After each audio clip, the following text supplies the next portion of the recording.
Good morning, ladies and gentlemen. It is with great pleasure that I welcome all of you to the sixth day of our faculty development program on pedagogy and learning. Over the past 5 days, we have had meaningful and insightful sessions on the philosophy of teaching, Bloom's taxonomy, writing for research, patenting, data entry, presentation skills, bridging the skill gap between academia and industry, and course outcome mapping. Today, we have two more technical sessions on the skill sets for contemporary teaching and industry academia interface. I'm sure that I speak for all of us when I say that this program has made us all look inwards and will result in all of us becoming much more effective teachers in this constantly evolving world.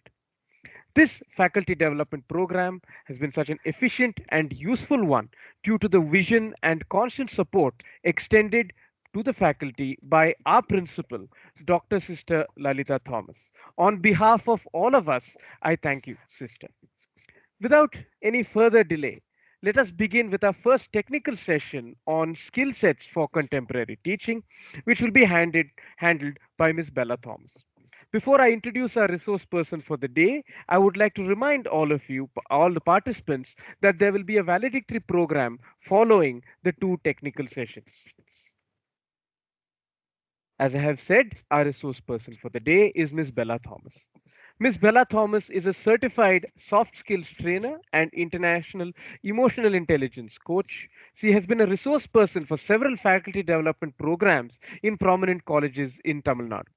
She is currently an assistant professor in the Department of MBA, Jyotinivas College. Her specializations include economics, law, marketing, and HR. She is a holder of dual master's degrees in business law and business administration. She's currently pursuing her PhD from a university in Coimbatore.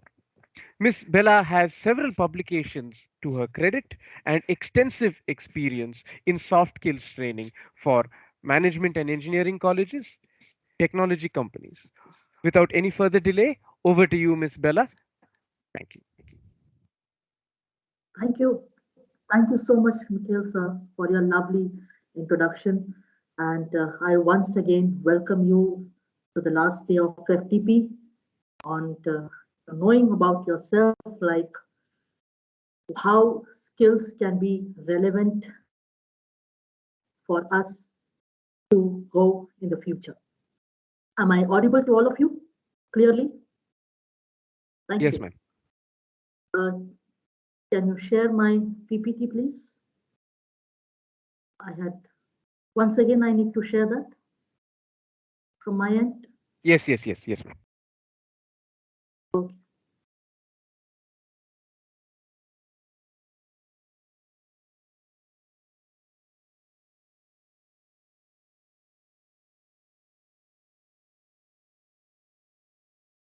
So it is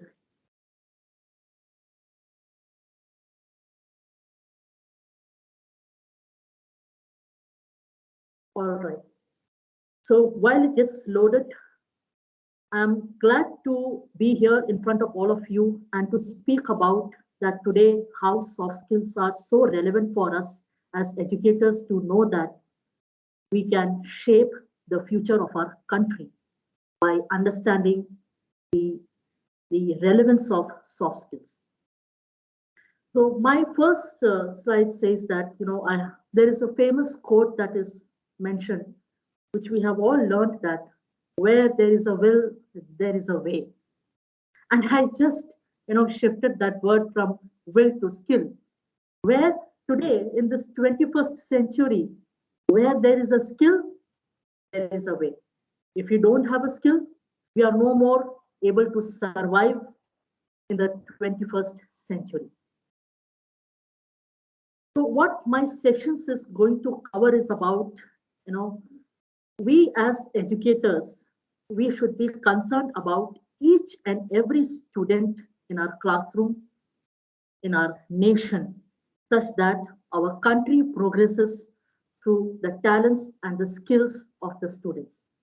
So what I am going to, as a trainer and as a coach, the way I have been conducting these sections, uh, I would like to make you understand like where does this soft skills come from and how does this human behavior come from. So that would be a brief introduction I would like to give. And what are the critical skills of the 21st century? That is the C's of 21st century and how these C's of 21st century can be shaped or molded or implemented by the superpowers of emotional intelligence skill, that is the power of enrollment. So let me ask you one question here. What do you think are the challenges in contemporary teaching? You can unmute yourself and I won't take much of your time, so I would just like to know some 4 to 5 answers from the audience. What do you think is the challenges in the contemporary teaching?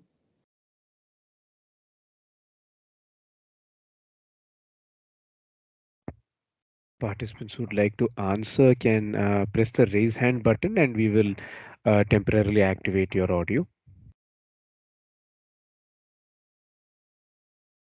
So let's be very much interactive so that even I can be very much clear. Yes, we have certain hands coming up. You may. Hi, good morning, Bella. Yes, Naureen here from the Department of English. What we all are facing right now with online teaching is the involvement, to keep the interest and involvement of the student. That is a challenge. great, great. That's I all. agree with Thank you. you. Yes. Some more hands we have. Yeah, we will take 2, 3 more answers and then we will move ahead. Yes.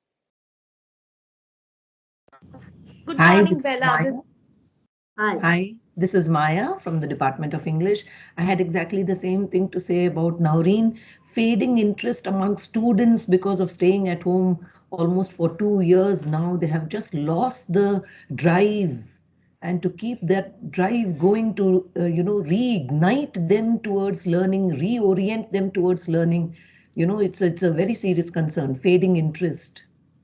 True. Very true. Very nice. Beautiful. Lovely. Thank you so much. Yes. One more answer can we have?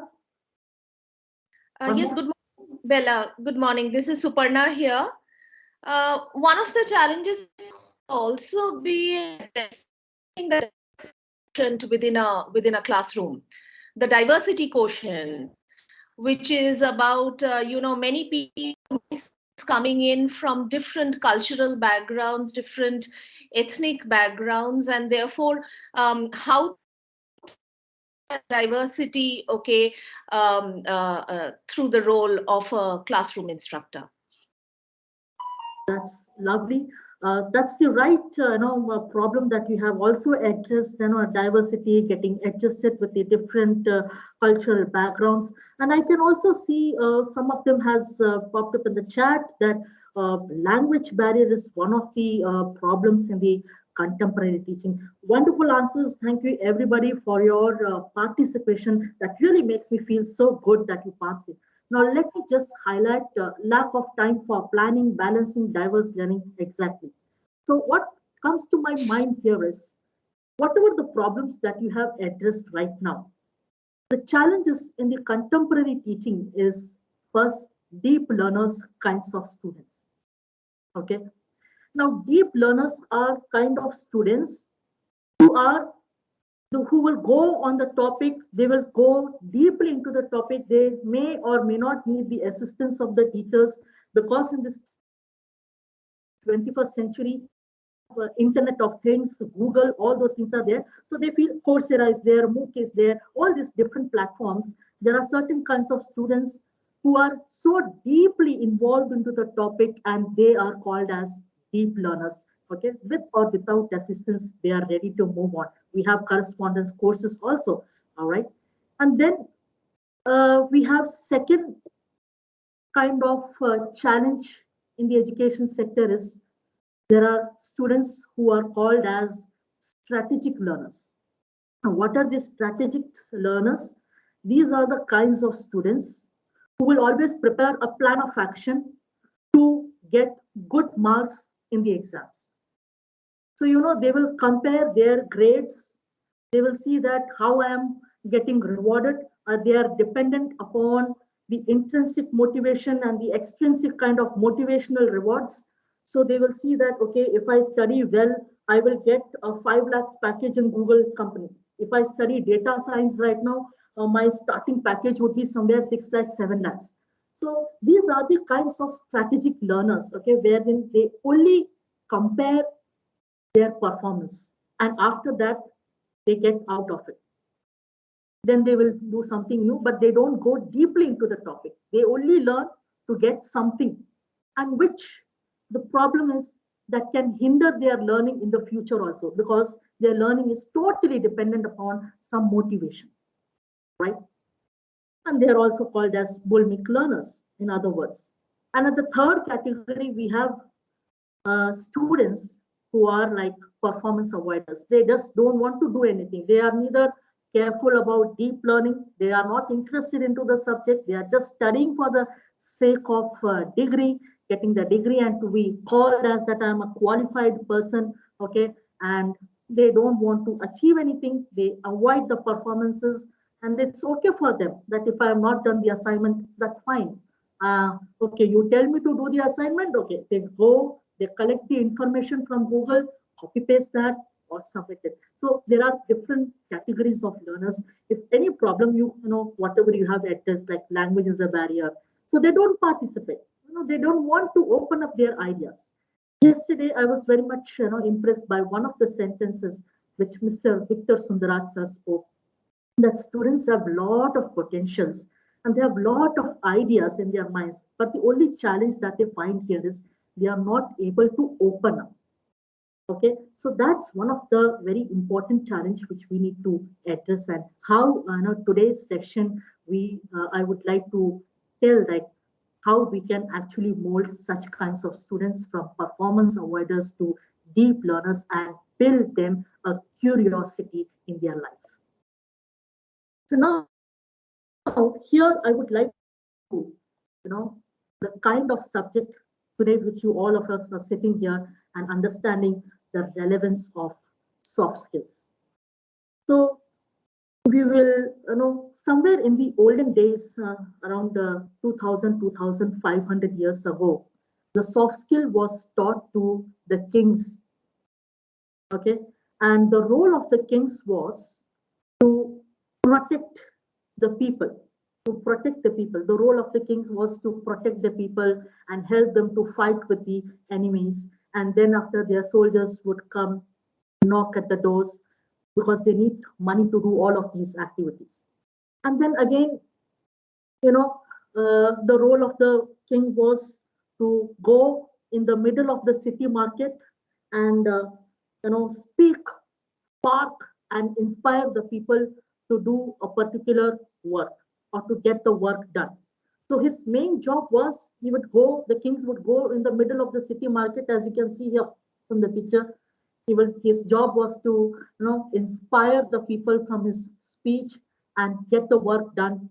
And then again, he will go inside the courtroom and get addressed to some kind of people who play different kinds of politics, right? And to them, he will address and go and speak. So, what was the king's job that time? That was called as oratory skills. The king's job was like an orator. He would go, speak, and inspire. And all his people in the court, they were supposed to listen to him. And the way people listen, they get inspired by his message. So that was the oratory skill. So this was the subject that used to happen somewhere around 2000, 2500 years ago. And then there was another subject apart from soft skill. There was subjects called as mathematics, science, economics, astrology, medical science, and also we had these construction where they teach like how to make the buildings. It was right here that the subject of soft skills was forgotten. When the 19th century came, during the 19th and 20th century, people were taught how to make machines. If they make machines, they did a good job. And they started earning money out of it. And then there came a revolution which was called as a financial revolution in the year 1920, where the stock market emerged. And people learned that if you put money into the stock market, the money grows, which is of kind of like, a gambling game. Or you put money here, learn bit of mathematics. You need to be analytical. You need to learn how to predict the future, like if how much money, if you put in the stock market, how much will it grow? And so they did not need any kind of oratory skills here. Communication was not required here. People knew, okay, I am able to, make money even in the stock market.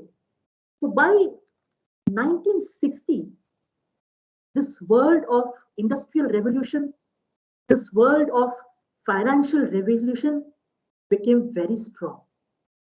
And that time, education also started growing. What happened was that people forgot that how we can communicate because of the financial revolution. They were able to survive their life. Because of the industrial revolution, they learned to make machines, and they forgot that how we are supposed to communicate. Now, world became, so strong. World became so strong in growing different kinds of industrial revolution that now people became confused. Confused, like now, what is communication? So people thought that communication is all about English. So we need to learn English to survive in the contemporary world today. If you don't have English, like if language is a barrier, then we are not able to survive in the current market, which is to an extent not fully correct, I believe. English is a linguistic language.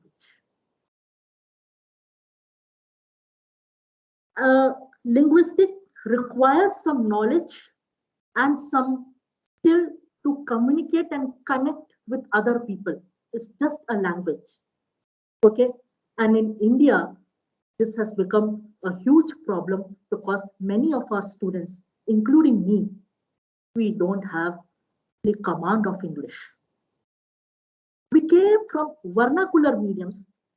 We came from Hindi, Bengali, Marathi, Punjabi, Kannada, Malayalam. Okay. And now we are supposed to do oratory. And that's where very, people have become very confused and lost confidence to communicate with other people, to get the work done. So communication is something very critically, people, we need to understand that how through the role of kings, where they sparked and inspired their people to get the work done, and due to the industrial revolution, financial revolution, and the kind of the architectural buildings that has come up, people have lost the art of communicating. And so, they lost their confidence. And that's why the fear has emerged in the mindsets of the people. Now, if you agree with me, we can have a conversation on this as well. Now, as I was going through several research papers, according to research, when you make persons do things they are not competent, they feel very scared. When you make people do things when they are not competent, they feel very scared. And when they feel very scared, they lose their self confidence. And once the self confidence is lost, self esteem is also lost. So, what happened?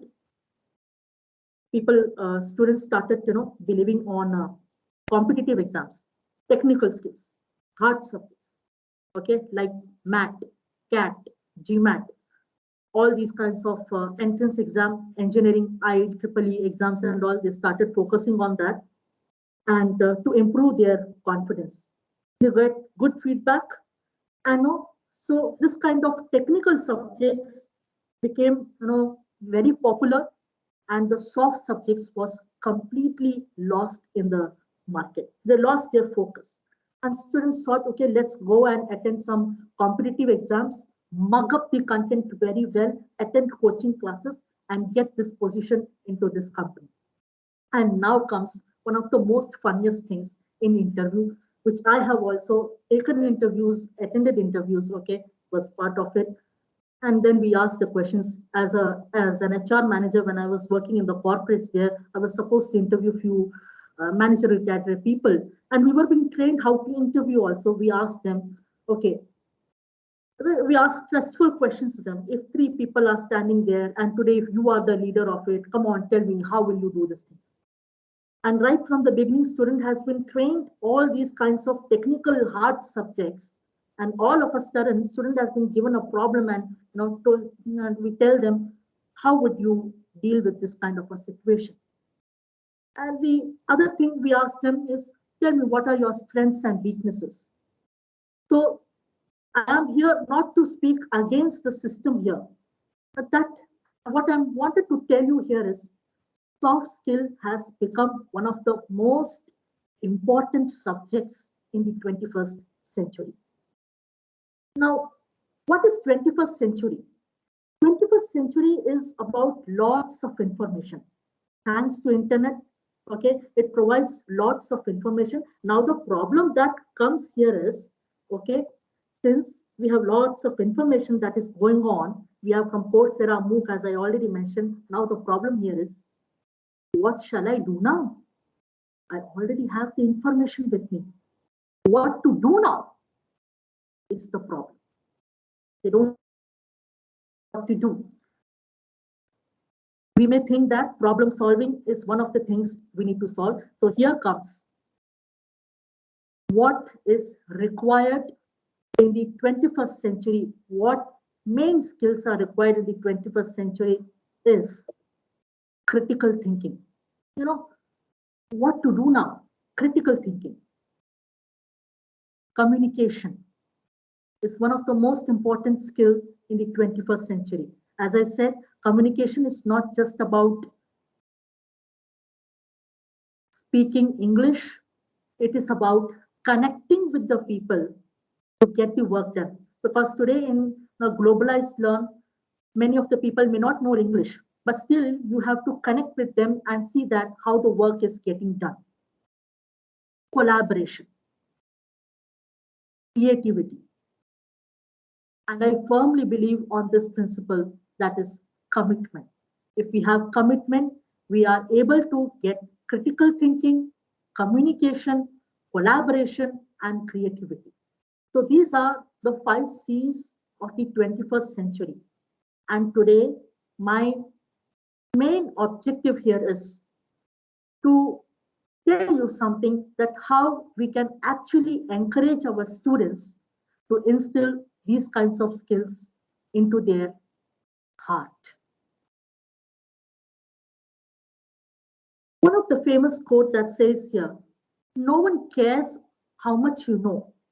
until they know how much you care.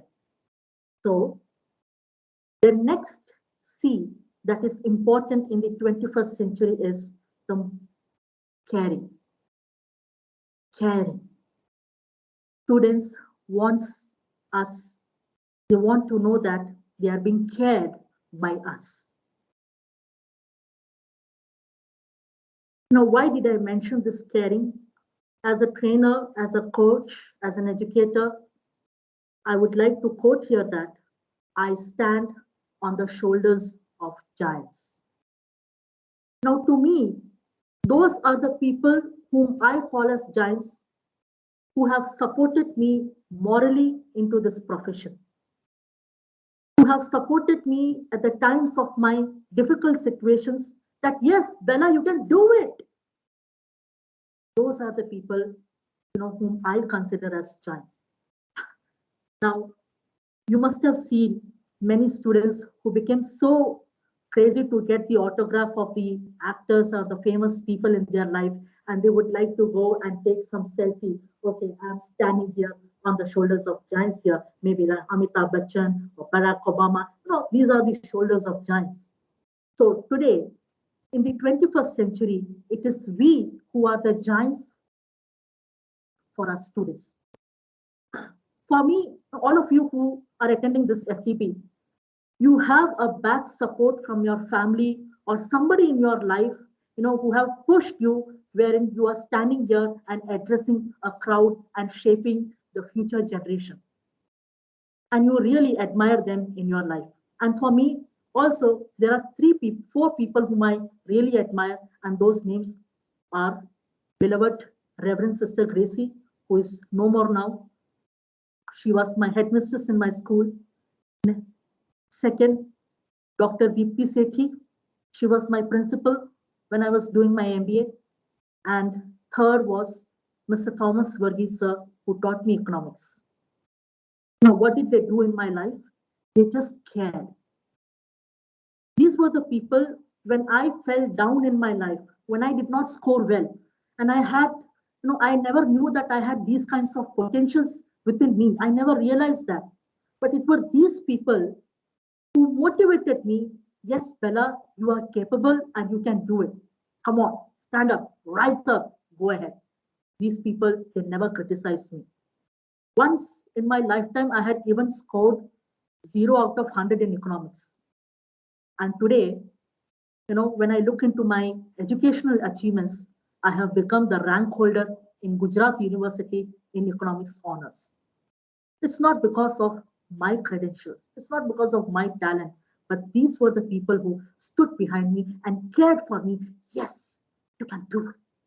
That's what I call that as I stand on the shoulders of giants. Mr. Gracie, Dr. Deepti, Mr. Thomas Verghese. Now, how can we implement these skills into our life? Or we as educators, you address lots of problem here that students don't mingle around, uh, they have a fear, they don't open up their ideas. Okay, 21st century skill, according to research, it has been found that in the world of artificial intelligence today, emotional intelligence is one of the most important skill to be developed and practiced in life. What are the superpowers of emotional intelligence and why this is called as intelligence? I'm not able to clear the screen in full way, but somewhere my eyes are weak. Is there any possibility? Can you maximize the screen, Mikhail sir? No, I want to read that diagram. If it is not possible, it's okay. No, ma'am, that is the maximum setting. All right. So if you can see here, there is a red portion. This is a brain, okay? And why we call it as intelligence?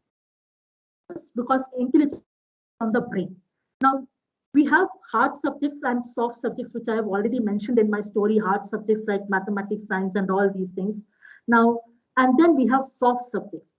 Now, soft subjects, we talked about the human behavior. How does it come? Where communication, critical thinking, all these skills which I had mentioned, the C's is emerging in the central part of the brain that is called as the limbic system.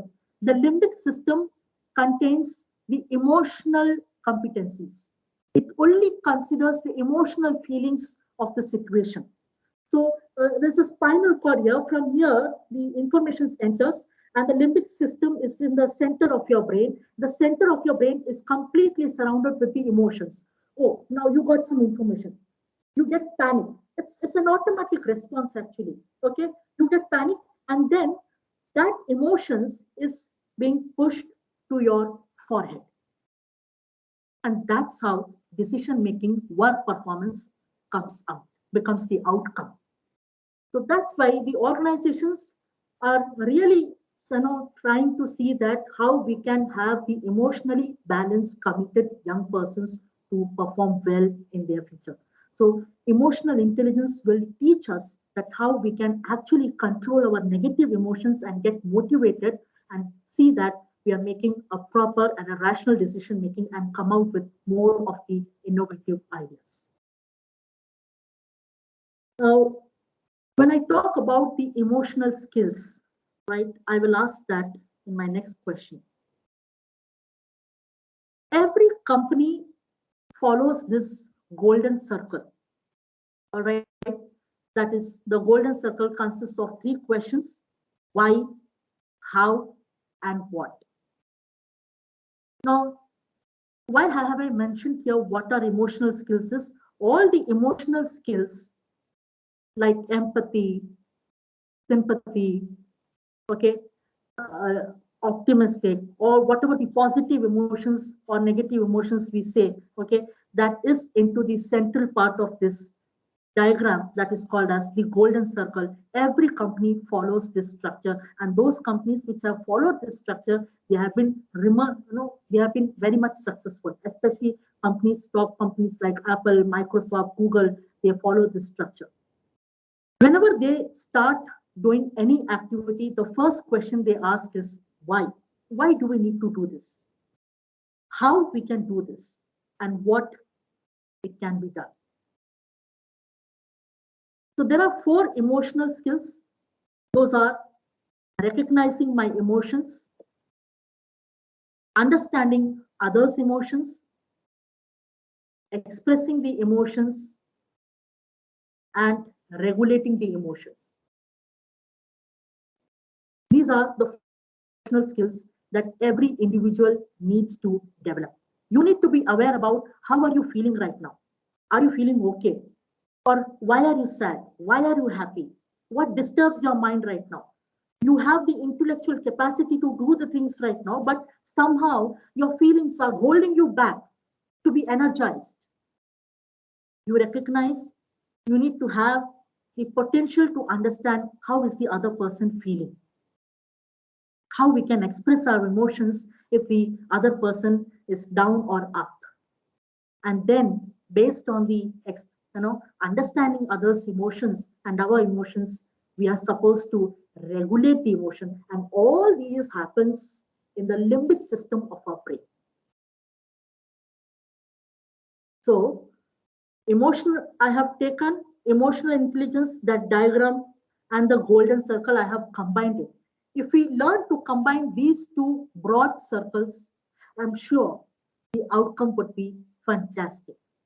So why any work you do, you design a course curriculum and you decide like, why do we need to keep this subject? Why do we need to change this portion? There's that why is a question that every time comes to our mind. So when we answer why, which you are already aware about it, but when we answer why, that why is connected to the limbic brain of human being. And that's the limbic brain is entirely about emotional skills. So there is an app called as moodmeterapp.com. I just, during the pandemic, I had collaborated with one of the professor, who had coached me to be a trainer or to be a coach in the emotional intelligence. And there they have designed this app. It is actually a very old app. Okay, moodmeterapp.com. Now, how it helps us, you can download this from Google Play. It's just for rupees 60. So this is a very powerful tool. When my professor told me that he applies this tool in his classroom teaching. And then because everybody has internet today and they are using mobile also, so he asks the student, come on now log into this app, moodmeterapp.com, and plot where is your emotions right now. So when you plot that, okay, this four colors comes up, and that's red, yellow, blue, and green.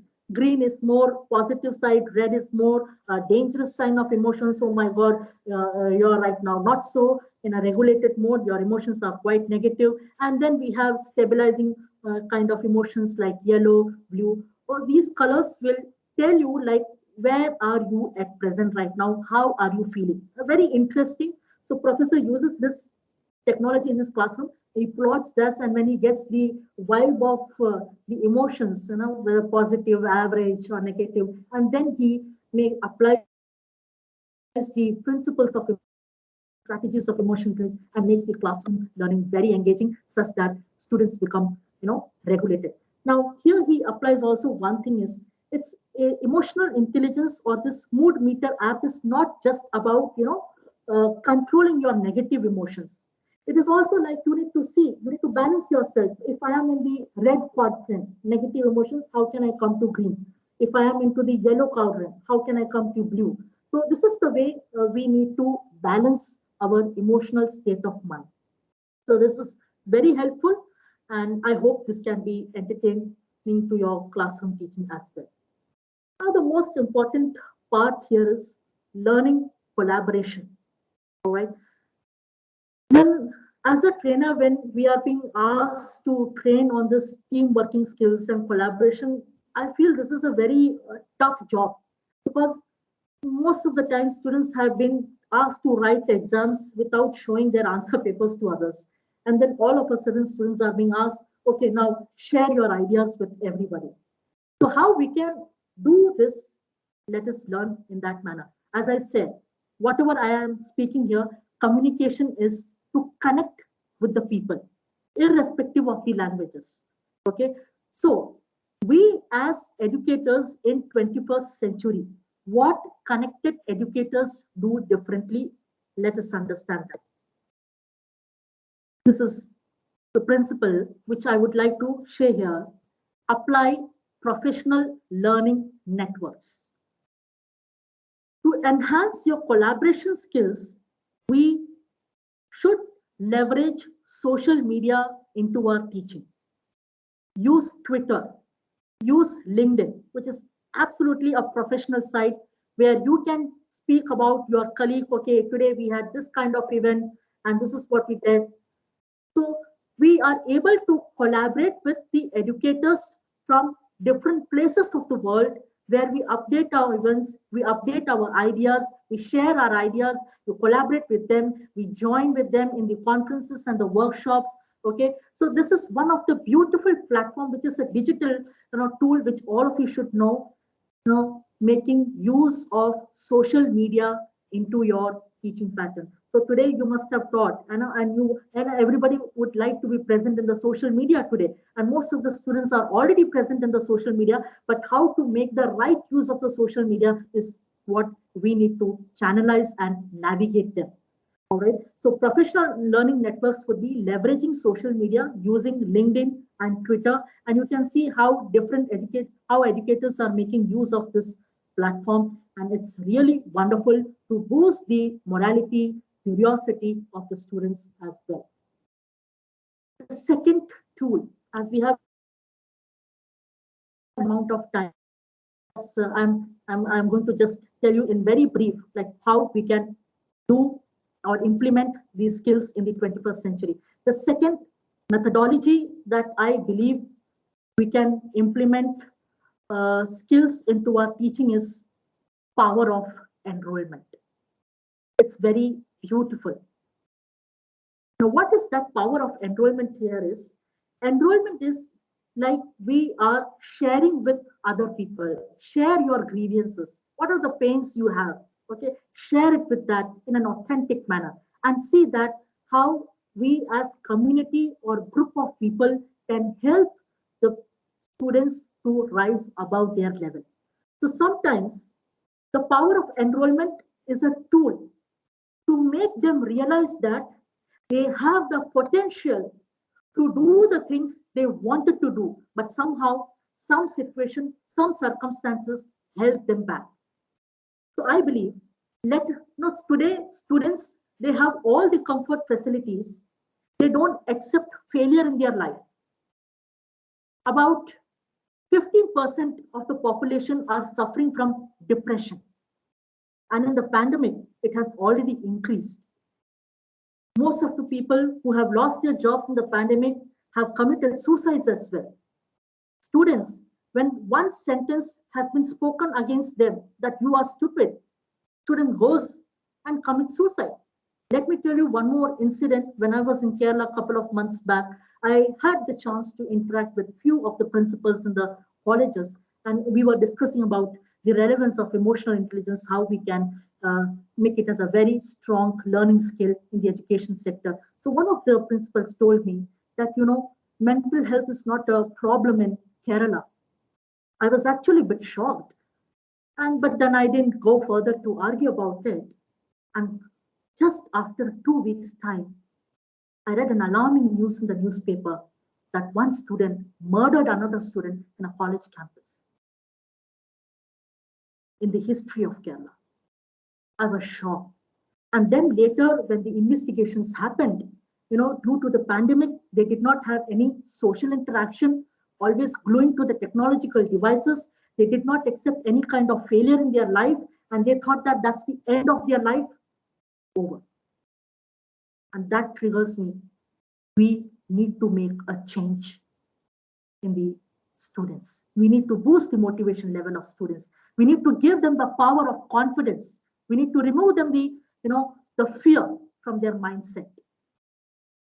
So if students have not learned to fail and achieve from their failure, that becomes a problematic in the future when they work in the organization. So meaning to say that here to make them fail into their subjects. No. Design such kind of activities where they fail, and we are standing at the back to see that how with their own creativity, curiosity, and their talent and their ability, they can make that failure turned into an achievement. One example I can share with you recently, one student whom I was training, okay, in the group discussion, she never used to speak in front of the audience. So one day I said, you come ahead. Today you will be the judge in place of me. And she just opened up. And she believed that, I have been learned to speak here. So what does the enrollment requires here is, enrollment requires, the power of enrollment is how we can make them to believe that how they can fulfill whatever they desire in their life, goals, what really matters to them. How we can reduce the force of fear in their life, which is holding them to move ahead. How we can make them from performance avoiders and to see that they are the future learners and interesting learners in the country. Engendering the purpose. The power of enrollment teaches us to be moved, touched, and inspired. What is inspired here? Inspired means life being breathed into something. Moved means being moved into excellence as a possibility. Touch is creating a breakthrough in someone's life. And so how we can do this? Power of enrollment is also it's like the collaboration tool only, but power of enrollment is a technical tool which I want to share with us. And this is the technical structure which famous trainers have designed this, and you can use this for your students. I have been pretending that when in fact, dash, dash, dash, the impact of that inauthentic way of being and acting is the whole time I have been being and acting this way, what's missing is any sense of it.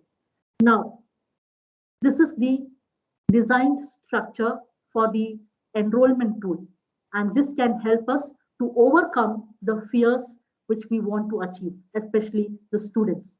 Now, let's say students have been pretending that they are excellent communicators, when in fact they are not. The impact of that inauthentic does not mean that being dishonest here. It's like I am pretending that I am a good communicator, but in fact the student knows that no, I am not good. Now the impact of that inauthentic, that is in fact of way of being and acting, is that I am always escaping from the opportunities that comes to my doorstep. And we need to make them realize that the whole time I have been escaping from this kind of opportunities that has come to me, I am missing my confidence, power, freedom, and joy in my life. So every individual wants that. They should have a power of self-expression, power of peace, and power of freedom. And if that has to come, they need to implement this tool where they feel that, oh, something held me back. And why am I so disturbed right now? Why am I not accepting this opportunity to be a speaker here? Or why am I not preparing for this exam? What is holding me back? That is the inauthenticity, like when you have not achieved something and when you have not done hard enough to do that. This will help us them to realize that where they were, what they were doing, and what the outcome they have actually achieved. So standing there, the possibility I am inventing for myself and my life is if I do not do assignment. I mean, this is for the students. You need to share this. Okay, if I keep on pasting, if I do not come up with the critical thinking, collaborative tool, whatever the skills you want to implement them, okay, and they make them realize that if they continue for what they are doing and not moving ahead because of their fear, what is the possibility they are creating in their life? What are the areas of your life that are important to you? And if you could have breakthrough in your life, what could that be? Breakthrough from fear. Breakthrough from fear. And if you have a breakthrough from fear, how would your life would be? Creating an emotional climate, the wall of dreams. I'm going little fast because we are falling short of time. Okay, this is one of the techniques applied in many of the established schools, and they create an emotional climate because majority of the students, they spend their time in the schools and colleges. So one of the institutions, they conducted a research by placing the sign of the wall of dreams. The wall of dreams says like this: before I die, what do I wish to do? So, some mentioned that I want to get better at mathematics. Another student comes and pastes the sticky notes and mention on the wall of dreams, my dream is to get the best job. Some other says that when they are not performing well, okay, but something is holding them back. They might be having a dream. Oh, my dream is for my sister to clear her Air Force exam. My dream is to go Paris. I want the world to hear my voice. These are the different dreams being mentioned by the students, and these are being of schools and colleges. So my next question here is, what does effective teachers bring? Patience, empathy. And if we want all those things, emotional intelligence is the tool that can inculcate all of these skills. Whether you want decision-making skills, presentation skills, empathy skills, time management, everything, all the skills, soft skills can be built through the power of emotional intelligence. And this is the model which a company has designed. Know yourself. What is your emotional state of mind saying to you? Choose yourself right now, whether you want, what do you decide to be? What kind of emotion do you want to have right now? You know that only happiness can produce me good results. But if I work in a sad state of mind, that is not going to give me an effective result. Choose yourself and then give yourself. This is what we all of us are observing. They are sitting together but not collaborating. They are not talking, they are not interacting, but they are busy watching in their mobiles. This is one of the challenges that I also find. and how we can transform is let us be the model. Let us be empathetic. Education is the kindling of a flame rather than filling of a vessel. Realize them. When they fail, realize them. Give them the understanding that they have a diamond in their mind. They have the potential to discover whatever they want. And let's build the relationship. Let's connect with the hearts of the students to the technology, to the things which I have just mentioned: power of emotional intelligence, power of enrollment, that structure. Let us stand for them at the door. Let us be their lifelines, the last lifeline. Hey, this thing, standing at the door, lifelines, noticing the simple things, this can be inculcated from the walls of dreams. What happens here is that when students place their dreams, what is my dream? Oh, okay, I know I need to do my MBA. I know I need to do, pass out my degree, whatever might be their desire in their education. Okay, but behind that dream, they have some other dreams also. Let them place on the wall. And then every educator passes by that corridor and they see, okay, what this student has written. He wants to go to Paris. Well, let's join together and see that how his dream is being fulfilled. All right. Notice the simple things. Commitment to transform. And if we notice their simple things, hey, are you okay? How is your parents? Oh, were you able to make that commitment what you wanted to do? Let's transform through soft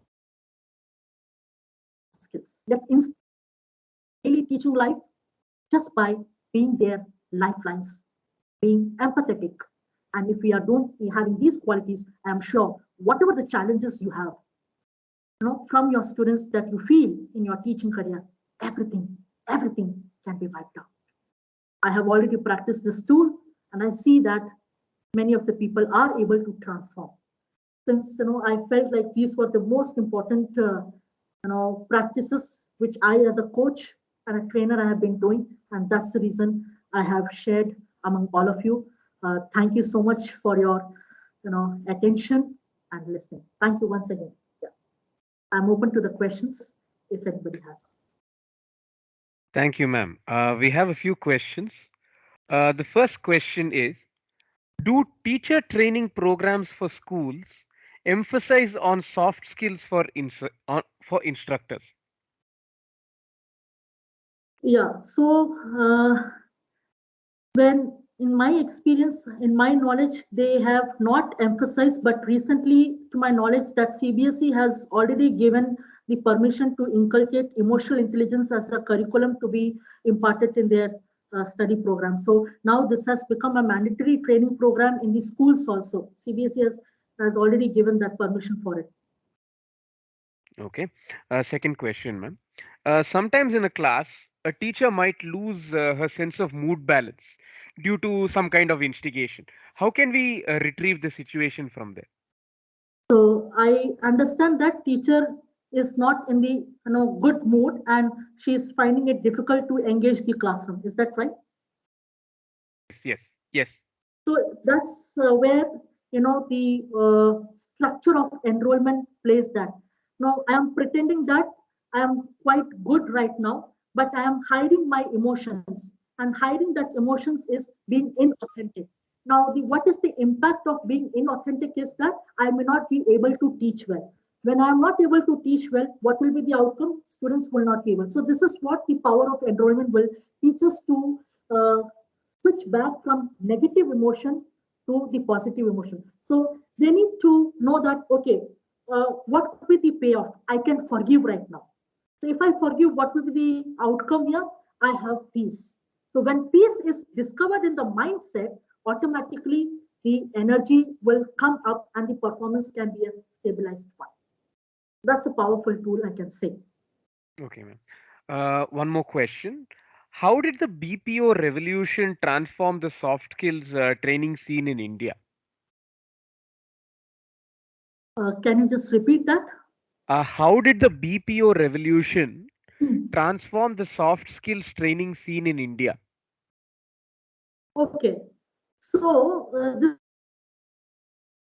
this was connecting with actually, and what I understand that these people, BPO sector had been demonstrated given the emotional intelligence training on them that how to interact and connect with the customers when they are so much filled with the negative emotions when they don't consider for their outcome. So emotional intelligence training is being imparted on all the freshers, executive, customer executives who have the the job to connect with the sales and the customer experience. So their emotional intelligence plays a very big role, and we need to use that in the proper manner. The companies are using some training models of emotional intelligence that helps them to drive performance. So when emotional intelligence training has been given in the organization, the loyalty has increased in the employees and much of the satisfaction has come. With that, the revenue of the organization has also increased. I hope that answers the question. Yes, ma'am. We have two more questions in the chat box. We'll take them as we have a little bit of time. One from Mr. Alexander Kerketa. How can one regulate emotions before it becomes overwhelming? How can now regulation is, I would believe, now what whatever the actions you take, you are very much aware that whether I am doing it good, whether I am doing it bad, whether I am hurting or not hurting. So that plotting helps us. Where are we right now? And it's not the simple plotting of the emotions. No, you need to understand that if I am doing this kind of a work right now, what is my emotion level? And if the negative emotions are there, definitely that effective performance will not come. So that is why we say that people need to be motivated. People want that they are being cared by someone else. So today, when I am speaking here, I have that kind of a fear. There were many people who supported me. Oh no, you can do it. Fear is a very common thing in our life. So if you're too happy, you need to regulate that. Oh no, control. No, is that we have to move forward, and it's the strategy is up to them. So I cannot tell that this is the right technique to regulate your overwhelming emotions, but then too much happiness is also not good. It can be bursted anytime.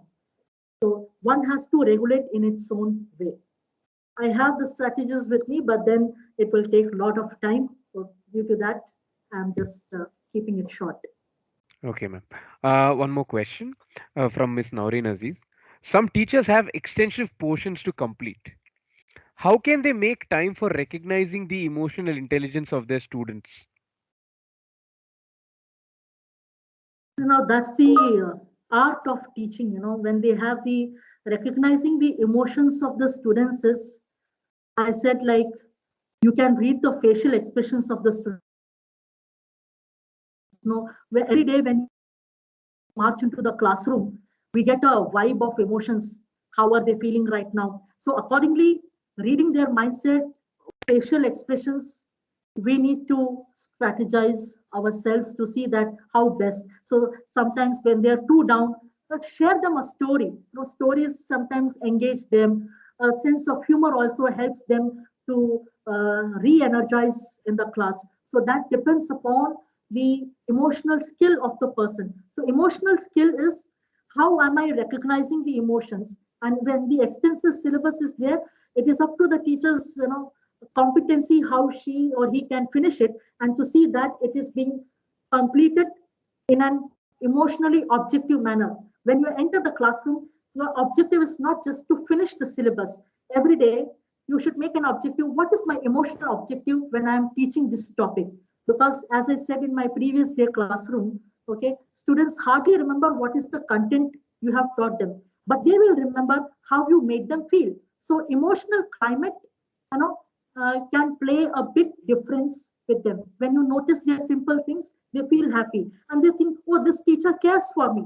Now let me pay attention to what she is teaching. So such kinds of strategies like emotional climate, noticing their simple things and assuring them, hey, I know what is your dream, which you have mentioned there on the board, okay, and I am there. How is everything? No need to give a long lecture on that, but just tell them, hi, how are you? That's a very powerful word that can engage the students to come back into their positive way.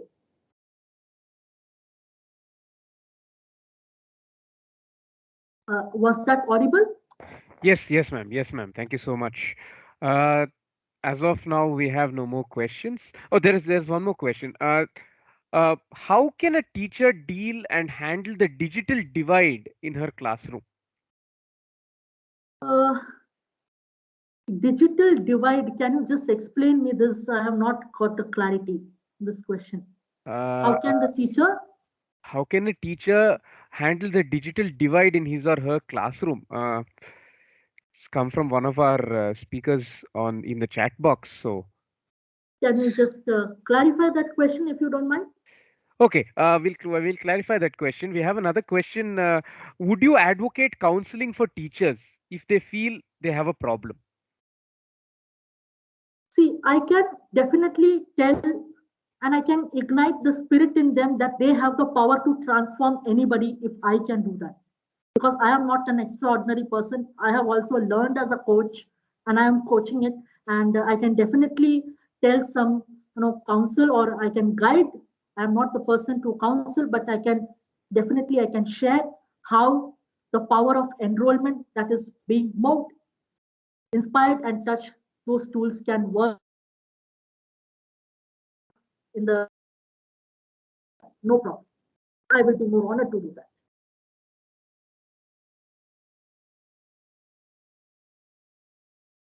I hope that answers. Hello. Yes, yes, ma'am. Yes, thank you. Thank you so much, ma'am, for that extremely enlightening session and for patiently answering all the questions that were posted. Uh, we must now move on to the second session of the day. On behalf of the principal, I'd like to thank you, Ms. Bella Thomas, for giving us a wonderful presentation, and also on behalf of all the participants. Thank you so much. Thank you very much. My pleasure. Now we move on to the second session of the day on bridging the skill gap between academia and industry. This session will be handled by Dr. Jesse Christian. On behalf of our principal, Dr. Sister Lalita Thomas, I welcome you, sir, and thank you for being here with us. Just a brief introduction. Dr. Jesse Christian completed his BE in Instrumentation and Control Engineering from Coimbatore, MTech with a HR specialization from Manipal Institute of Technology, and his PhD in Human Resource Management from Alliance University, Bangalore. He has vast industry experience spanning 24 years and is currently the Chief Delivery Officer, India Operations, Madasir HR Services. He has several awards to his credit, including the Icon HR Shrestha Award conferred by the International Knowledge and Opportunities Network, the Distinguished Toastmaster Award by Toastmasters International USA, among many others. He is also visiting faculty at Symbiosis Institute of Business Management, Alliance University, and IBMR Business School, as well as serving as the HR advisor to several prominent companies. On behalf of the principal again, sir, I would like to welcome you and invite you to take over today's session. Good morning. Thank you all. Thanks for this excellent opportunity. Are you able to see my screen? Yes, sir. Okay, thank you.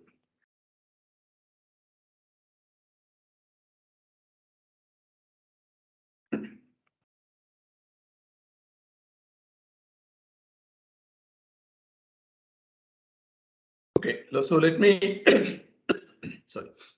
Let me give a quick brief about myself. I've got 2 slides about myself. I would like to connect this with my core presentation as well. That's the reason why I'm showing this. This is my academic background. Sorry. Are you able to see my screen? Yes, sir. It's very clear, sir. Okay. Am I audible? Yes, sir. Yes, sir. Sure. Okay. So there is a reason why I'm showing this slide. I will come back to this a bit later. Okay, these are some of the few awards which I have won over the last 30 years of being in the industry. I have highlighted a few, starting from year 2000. So I understand there are participants from both the faculty stream as well as a few people from the industry as well. That's what I've been told. So just to reiterate for the benefit of all of us, I think whatever field we are in, whether we are in a full-time teaching role or we are in the industry, I think the key message I would like to leave out of this slide is this is not to do any boasting or anything. The purpose is to bring home the point that I hope all of us realize and recognize that we are not in for a T20 kind of a game. We are in for a test match. I think we are in for a very, very long innings in our career. So it is not sufficient for us to be successful at the beginning of our career. Maybe some of you might have, let's say, got some good recognition, appreciation in the beginning of your teaching, or later on somewhere you lost the momentum. So I just want to encourage each one of you to ensure that we stay committed to whatever field we are in, whatever kind of job we are in, whatever be the circumstances. I think the key thing for success is to be consistent, to be able to perform at the best level possible over a period of 25 to 30 or 35 years of our career. So that's the key message I would like to leave here, nothing else. Okay, so let me come to the topics for the day. Am I still audible, Michael? Yes, sir. Yes, sir. Sure. I'm sorry, I'll keep asking as and when I finish a topic and move to the next one, because in one of the recent sessions which I did, I suddenly found that I was on my own, and I somewhere lost the audience in between, which I did not know. Okay, so I may trouble you once in a while. I'm really sorry about this. No Okay, problem. so sure, thank you. So let's go to the the main topics for the day. I have split my topics into a few core subheadings. Faculty as mentors, involve industry professionals in a structured way. Faculty to work in a company for a period of 3 to 6 months. Help or coach the students to achieve the following. Map the industries and the target companies where they would like to join. Help them to answer the questions in an interview appropriately. Understand what to look for in a job. How to negotiate the salary. Track their careers. I'm going to introduce an interesting concept called collabory, okay, which will be useful for all of us. So I will speak about it a bit later in my presentation. And in general, how can you inspire the students to be successful in life? Okay, now, if anybody is interested in taking any notes, you don't need to do that. In any case, after the session is done, I'll be sharing my presentation to Ms. Harati. And so I would request Ms. Harati to share it with all the participants. And another good news is you will not find any single word from any textbook. So all this is based on my personal experience of working in various companies for the last 30 years. So I hope you will find this session useful. Okay, so let me start with the first one. Now, these are all my personal views based on some of the experiments I have done from the industry's point of view. So that's the reason why I'm sharing some of these concepts. Okay, faculty as mentors, maybe in some of your institutions, it may be already existing in a very structured way. In any case, I'm proposing a specific model. You can always fine tune it if you feel it is appropriate. Each teaching faculty should mentor about 5 to 10 students. Okay, all students in the college should have a faculty mentor. Now, I am aware that in some schools and colleges, okay, there is a class teacher who will take care of about 50 to 60 students, but is that good enough? Answer is no. Now, the class teacher cannot monitor the performance, the progress, and all the other aspects of students of who are about 40, maybe 50 to 60. It is practically impossible. So, it is better to map one teaching faculty with certain number of students. Depending on the student teacher ratio, you can take a call. Now, some of the responsibilities which I am going to propose. The faculty mentor is expected to focus on the following aspects of the students. Track the academics, attendance, well behavior, etc. Identify their fields of interest. Help the students to map the industries and companies where they would like to focus, they would like to work. Facilitate them to interact with the companies for in-plant training, summer projects, etc. Conduct mock written tests, group discussions, interviews. I have mentioned the example as Narayana Group. Some of you may be aware of Narayana Group of institutions. Their main forte is into train people for NEET or for JEE exams. They have a very interesting model. Every week they have got 2 exams. Okay, whether you believe it or not. For example, if a student is in +1 and +2, to write the NEET exam 2 years later, they give a 3 hours NEET pattern exam on Saturday and Monday of every week. Typically, the Saturday exam is for the portions which have been taught in that particular week, Monday to Friday. Okay. In that 5 days syllabus of different subjects, they prepare the various questions exactly similar to the NEET pattern and they conduct an exam. Then the following Monday, they do something called comprehensive exam, which means all the topics which have been taught maybe in the last few weeks, few months, or they may give certain special topics. Maybe week 1, week 2, week 3, they pull out one chapter from, let's say, physics, chemistry, botany, zoology. Now, what are they trying to do? They do it repeatedly for a period of 2 years, 11th and 12th, every weekend. So when the student goes and appears for the final NEET exam, the student is completely aware of what to expect, how to handle the exam. There is no tension, no pressure, because it's a practice every week, right? I think this is what is expected. If you want your students to be able to clear the written test or GD or interviews, right? Okay, now some of you may be thinking, well, we have a placement department in our college and it is the responsibility of the placement department. I am sorry to say, placement department also may not be able to cover all the students. Okay. Placement department's main focus is to invite companies for pre-placement talk, maybe internship and final project and job related, the final jobs, etc. They may or may not have the time or the bandwidth to do some of the things what I am mentioning here. That is why I am bundling all these things as part of the faculty mentorship responsibility as well. Focus on developing the communication skills and leadership skills, like through Toastmasters or any other leadership or speaking clubs of the students, which you may already have in your campus. Explain the students clearly as to what to look for in a job. Okay. Teach them how to negotiate the salary. Help them to identify their quality, which I talked about in the beginning. I'll come to that a bit later. And teach them how to be successful in life.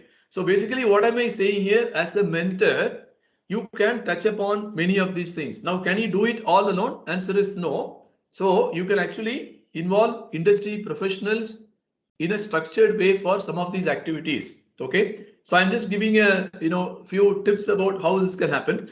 Identify professionals from all different functions. It could be sales, marketing, finance, HR, operations, etc., who are interested in developing your institution. That is a key thing. Okay.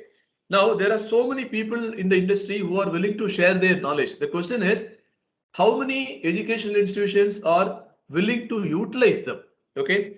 Now, we have been speaking for last several decades about the gap between industry and academia. Yeah, gap will continue to remain as long as both parties don't do any steps towards bridging it, right? So since I am addressing majority of the people who are listening to me, I understand you're from the teaching fraternity, from the faculty side. So I would request you to take the first step, right? Trust me, people in the industry, we are all more than happy to share our knowledge, provided somebody is inviting, somebody is requesting. You need to have a beginning somewhere. I have just given a list of functions, sales, marketing. You can identify plenty of functions, plenty of departments operating in a company, in a research institute, whatever you feel is appropriate for your students. Start interacting with them and start having some collaboration. Okay, they can be your alumni, your friends, well-wishers, people from corporates, NGOs, etc. There is no dearth of these people in the market. People are available. Appoint them as members of your academic council, syllabus committee, placement committee, career guidance committee, etc., based on their expertise and willingness to contribute. Now, representing the industry, I would like to make a statement here. Nobody from industry, we are not looking for any of these opportunities, to make some additional income. That is not the point. Okay. Nobody bothers about. People are really, really keen to share their knowledge. So why don't you create a platform? Why don't you reach out to people who are in industry across various functions, your alumni, your friends? I'm sure it is not a difficult thing. You can actually start somewhere. Okay. And bring them into all these things, your academic council, syllabus committee. Now, if the industry is thinking that syllabus in the schools and colleges are outdated, How do you make the change? You need to involve us. You need to involve people from the industry, from different functions to take their inputs. Especially if you're an autonomous institution, if you're a deemed university, you have got the powers to make the changes in the syllabus. Please take the first step. Okay. Now, each industry member also can collaborate with the team comprising of a faculty plus 5 to 10 students. Now, I'm not saying that the industry member should come and give a lecture and go. There are people who are willing to spend few hours in a week or maybe in a month in a structured way with your institution if you are interested. Okay. So, in the same mentoring framework which I talked about, which will have a faculty member, 5 to 10 students, induct one industry member as well. Okay. The faculty can work with the respective students and ensure that the students submit their progress reports on various things: technical skills, communication skills, leadership skills, internship, projects, part-time jobs, their own day-to-day, class related, subject related, to the assigned industry member on a monthly basis and receive specific feedback. You can do a 1 hour session through a platform like this and just share about what the student has done in the last 1 month. Let the students be present. I am sure this will bring a lot of change in the mindset of the students. Students will know that, okay, there is someone in the industry who is willing to help me. Okay. Seek help or support wherever required. Faculty should interact with the companies to understand the latest happenings in their respective fields or subjects. Okay, this is an important thing. Otherwise, what will happen is you will continue to repeat whatever is there in your syllabus. You have the responsibility and you have the pressure to finish the syllabus. So you will be focused on those modules and those subheadings in the syllabus, right? I'm not saying anything is wrong with that approach, but I think there has to be some inputs coming from the industry also on those subheadings. What is happening in the company on that particular topic? Is it still relevant? Or when was that particular theorem or something being applied? So I think if you are able to bring in this collaborative approach, trust me, as a faculty, you will add tremendous amount of value to the students. Make your syllabus and teaching more practical oriented. Okay, I think it's time for us to make the required changes. Instead of just going into the theoretical concepts, and students have got no clue as to how this is being applied. So I think if you are able to bring in, if you are able to quote for every topic you teach, this is followed in this particular company, this is followed in GE, this is followed in Wipro, this is followed in Intel. Trust me, the interest of the student in that subject will dramatically change. You don't need to put any extra efforts. Try to collaborate with a few companies in executing live projects. Now, who should be the members of these live projects? It should comprise of a faculty and a few students. See, the drawback in the current system, according to me, from the industry point of view, is when we keep interviewing students, right, for the fresher entry level jobs, we ask, okay, what is the internship you did? The internship, okay, the resume will say 1 month internship, 2 months internship, or 2 weeks internship. Moment you ask the student to explain, then the student starts by saying, on day one I went there, or now in the last few years due to COVID, etc. It was done, it was initially done through online, and I was asked to do a study. I went into the website of this company, that company, etc. Now students are doing something on their own which many faculty have got no clue, right? Finally, what happens is the company is giving on certificate saying that, okay, the student has completed 2 weeks of internship. This study was conducted. If we continue with this model, trust me, we are not talking about change here. I would request a faculty member to be part of these projects. Okay. Now you may have an exam related final project or internship which is scored in a particular way. That's a different thing. But like, please try to involve with the industry situations which are happening on a day-to-day basis. So please form a small committee where a faculty will be there, an industry member will be there, and a set of students will try to do certain live projects. That will bring in a lot of awareness for both the parties. Get the students involved with the industry initiatives from the time they join Jyoti Nivas College. Okay, now you can put your own respective college, right? Instead of allowing your students to do an internship in the second year end or third year end, depending on the duration of the course, for 1 month or 2 weeks, if you can bring in this mentoring concept in the beginning of the course itself, the industry member who's working with you also will have a continuity for about at least 2 to 3 years, right? this will provide a good stability for the companies as well. Then they can think about doing some sustained project or some key initiatives. Involve industry professionals as visiting faculty members to teach a few modules, which some of you may be doing already. Invite people from the industry to give regular technical talks. Invite companies to sponsor technical seminars, events. Okay, another interesting thing. Be the brand ambassadors of a few companies. Why don't you try this approach? Let's say you identify a few companies, you speak to them, you say that we want to have a long-term relationship, not just for the sake of doing one final placement and everybody is happy that somebody got placed for 4 lakhs, 5 lakhs, 10 lakhs, 50 lakhs per annum. I think let's not do only that one-time activity. If you can start doing some of these things, right, then you are bringing the industry into your campus, right? So ask the companies to sponsor a few things, maybe a t-shirt, a tabletop or a mug, not only for the students, maybe the faculty, the industry member and the students. This core group can represent a particular company. Develop dedicated project or research labs in collaboration with the industry. Okay, these are some of the activities. Now, next is, am I still connected? Yes, sir. Thank you.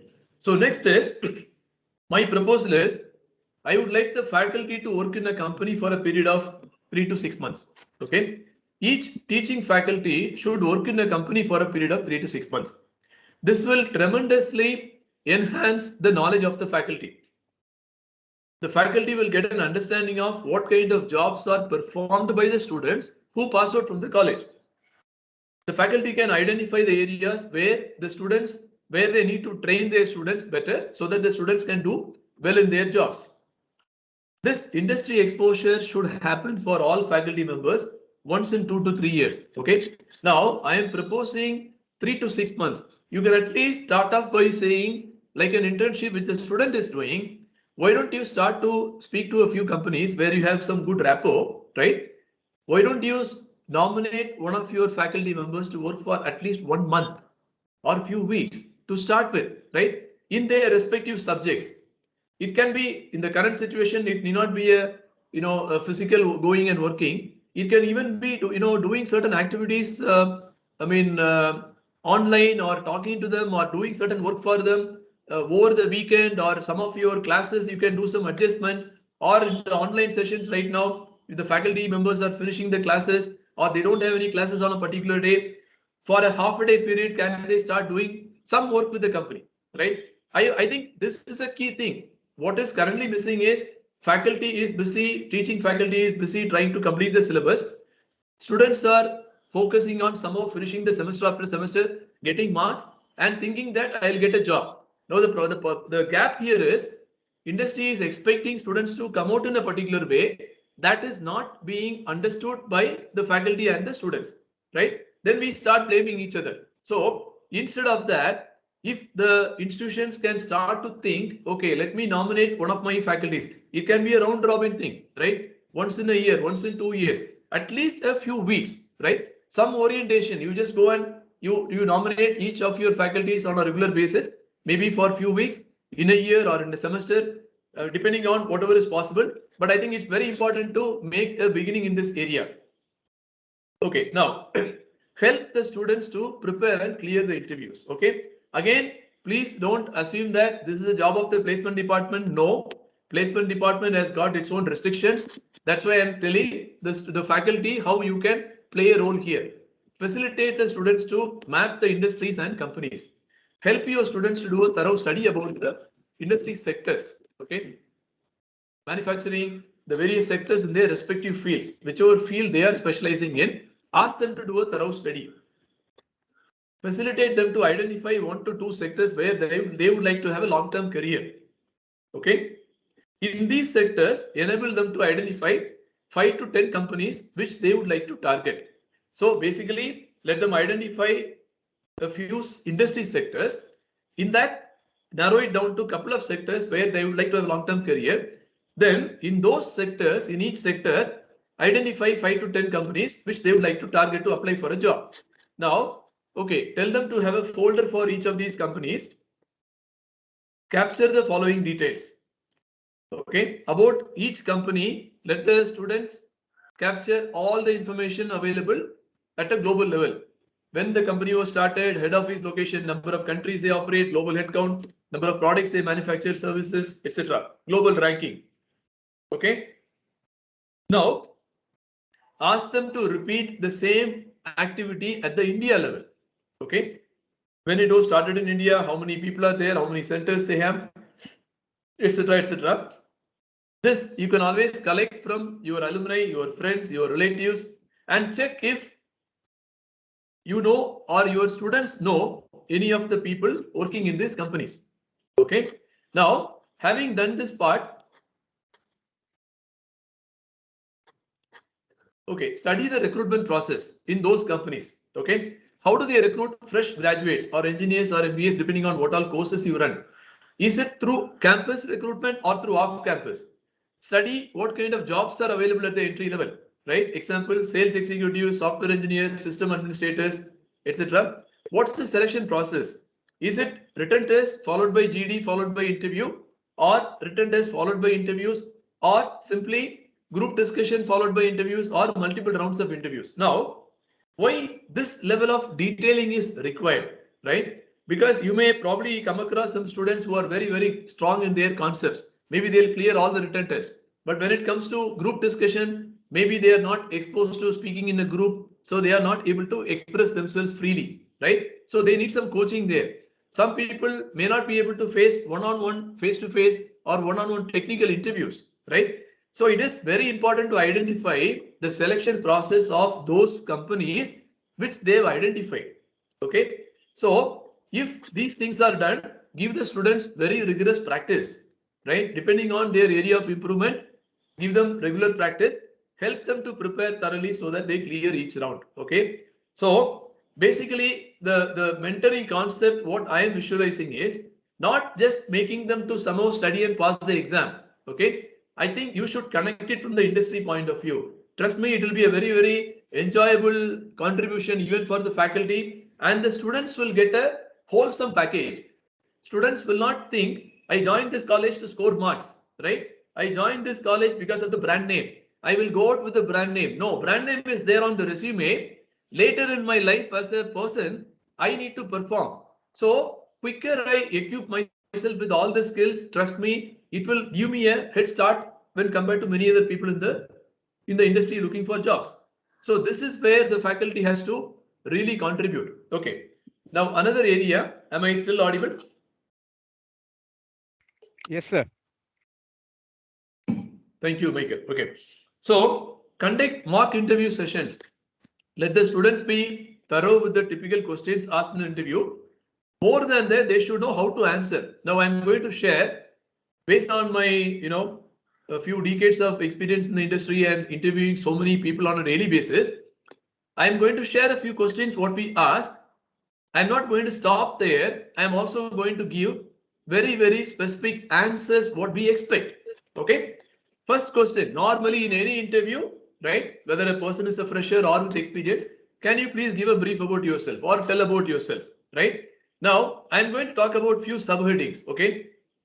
Family, education, school, if there is any rank in school, college, etc., professional interest, hobbies, and the most important thing, this is at the entry level, job aspiration. I would like to start my career in so and so function, right?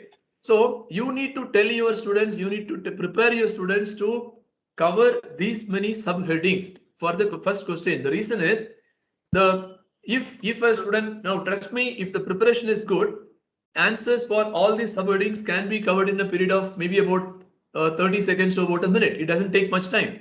The student is going to speak about the family, about the education, about any rank. Job aspiration is very important to communicate. Okay, anybody has any questions?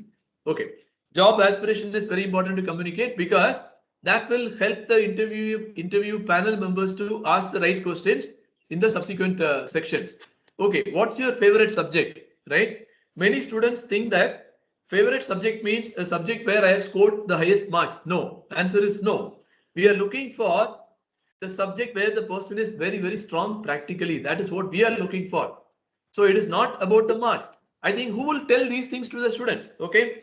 Now, I don't want all these things to be done only by the placement department. Maybe placement department is doing a bit, right? As a faculty, if you can take the responsibility, trust me, you can actually make a huge impact on your students. Okay, now can you explain about your internship or in-plant training programs? This is what we would like to hear mainly. Explain what you learned, explain your contribution. There, when you ask this question, many students will say, sir, by the way, it was a 2 weeks project. I went there and they told me, they gave me a book, or they gave me this website. They told me to study, which means don't ask me any questions further. I think we have to clearly teach them what is the purpose of the internship, right? How they can make use of it. So if you are able to give the right direction at every stage, trust me, they will also be more focused. A very, very similar question, explain about your final year or final semester project. Again, we are more interested in knowing this. Explain clearly what you did.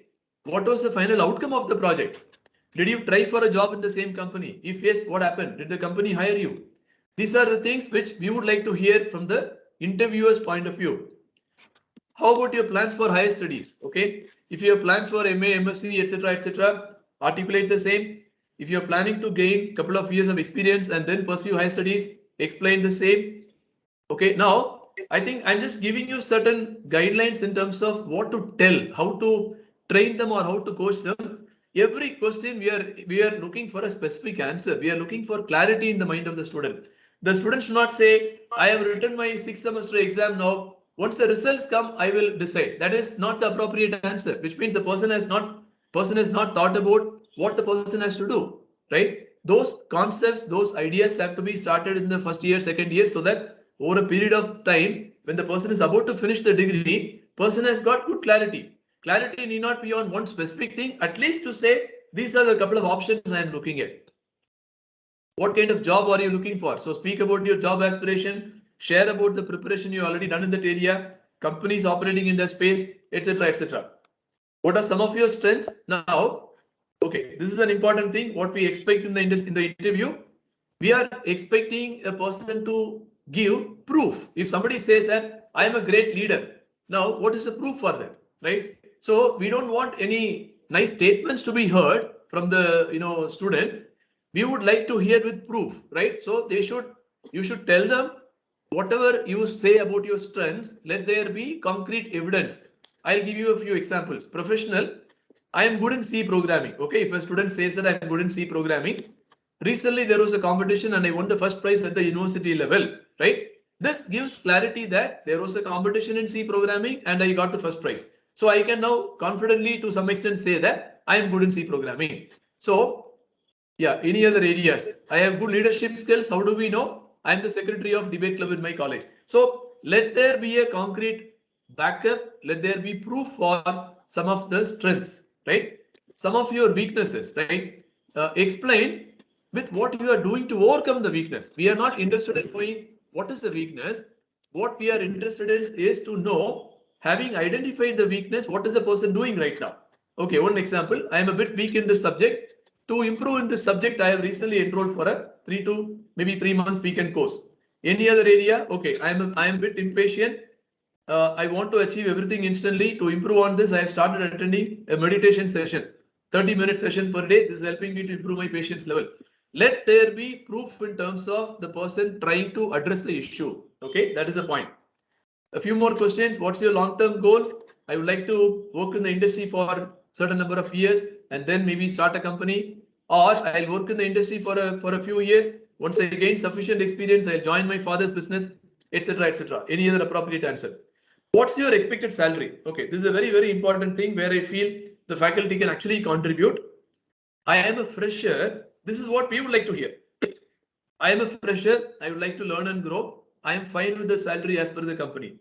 Trust me, a lot of people, a lot of students finally don't get their jobs after attending so many rounds of interviews because nobody has told them to give the appropriate answer for this most important question. The person is thinking, student is thinking, my friend in some other college or in the same college got a job in so and so company for 8 lakhs per annum, 5 lakhs per annum. So I also should get 5 lakhs. 5 lakhs was given by that company. This company may have a different structure. So it is very important to focus on the right things. I'm going to share a few things about what to expect in a company in the subsequent slides. But please prepare your students. It is not about the starting salary. It is about working in a good company, learning and growing, and making a good career over a period of time. Every student, every person who is studying in a school, college, working in a company has to grow. Any person has to grow, as simple as that. So don't encourage them to jump into a job which gives the highest amount of salary on day one. Okay, so please coach them how they should answer. Explain to your students what to look for in a job. A few topics, a few tips on that. Am I still audible, Michael? Yes, sir. Okay. Focus on the following attributes of an organization. Okay, due to lack of time, I'm just going to rush through. Is the organization a great place to learn and grow? Do they have a training program for freshers? What is the duration of training program? What is the training content? Do they have a well-defined career path for the employees? Do they encourage employees to move from one department to another as part of their career development? Do they have a good working culture? Do they provide work-life balance? Do they provide regular feedback to employees? Do they have an inclusive culture? Do they have a performance-oriented culture? What's the average tenure of an employee in the organization? Do the employees feel proud to work in the organization? Do they encourage employees to study further? Do they sponsor for higher studies? Do they take good care of the employees? Do they treat people with respect? In great places to work or any other industry surveys, how does this company perform? Do existing employees speak good about the organization? Most importantly, do ex-employees speak good about the organization? Okay, so these are some of the most important parameters, especially a student should look for when he or she is taking the first step in the industry, right? If you have noticed, I did not mention about the salary at all, because does it mean that money is not important? Money is important, but I think if a person can take care of all the above parameters, trust me, money will always happen over a period of time. I need to work in a good company where they take care of me well, where they train me well, coach me well, give me enough opportunities to learn and grow. Obviously, company will pay based on my performance. So I will continue to grow. So I think kindly channelize the students to look for the right things in an organization. It is not about saying that I got the highest CTC in the campus. Big deal, because we have seen a lot of people, lot of students, okay, I got the highest CTC in the campus. Now please remember, a company is giving the highest CTC not for time pass. The person will be expected to work for 6 days, 7 days in a week, maybe 24/7, which they may not disclose in the interview. Nobody gives free money, right? All of us are aware. So please tell them to look for the right things. I think it is time for us to coach there is no point in saying that, see, there are plenty of jobs available. Okay, just for the people who are listening to me, I'm saying now, there are plenty of jobs available. So if anybody is saying that my students are not employed, your students are not employed because your students are thinking that my classmate got this kind of salary, so I will join a company which will give me that kind of salary. So what happens? Days will pass, weeks will pass, months will pass, finally 6 months, 1 year, 2 years, the student is still waiting for that company which will come. It doesn't happen that way in the industry. So whatever first opportunity I get, let me evaluate and join a good company to start with. Even if it is a low paying job, it's okay, but at least I learned something good. I am specifically spending time on this because this is where I think as a community, the faculty can definitely play a significant role. Okay. Now, how to negotiate the salary? From my point of view, having worked in the industry for almost 30 years and having hired people across very senior levels, the most appropriate as well as the safest answer in any interview. This is not only for freshers, even for people with any amount of experience in the industry, in any job, please offer as per your company structure. Now, how does this help? This will help the organization to look at the current salary, look at their internal parity, look at what they are willing to pay as per their market situation, etc., their top line, their bottom line, and propose an offer initially, right? If I am a candidate, I receive an offer, I can go through the offer because they already selected me after going through multiple rounds of interviews. If I need some extra amount in a particular component, I can put it across in a polite way at the appropriate time of the process, saying, look, this particular component you have mentioned about 15,000 per month. Can it be increased to maybe 18,000, 20,000? Now, at that stage of the discussion, if it is coming across as a request, there is a good possibility they may discuss internally and come back and revise the offer. So people do the mistake of saying that my current CTC is so and so. Expectation is 30%, 25% as per the market standard. Trust me, in India, there is nothing called market standard. Let's be clear about it. Okay. In India, there is nothing called market standards for any job. Okay. Now, one company may pay 4 lakhs per annum. For the same kind of job, there is another company paying only 2.5 lakhs per annum. Another company is paying 8 lakhs per annum. Another company is paying 15 lakhs per annum. All the job content remains the same. Maybe the competencies will vary, here and there. Each company is paying as per their structure, as per their ability to pay, as per their profitability, as per their sales turnover. So there is no point in wasting time and saying that my current salary is 50,000 per month, right? I need at least 70,000 per month. Companies are not here to pay salary as per my requirement. Companies will pay as per their structure. This has to be clearly understood. This is applicable either at the entry level or at the CEO level. Okay. So people who are able to handle this particular thing smartly are the ones who finally get the job. Okay. How to track the career growth? Michael, am I still audible?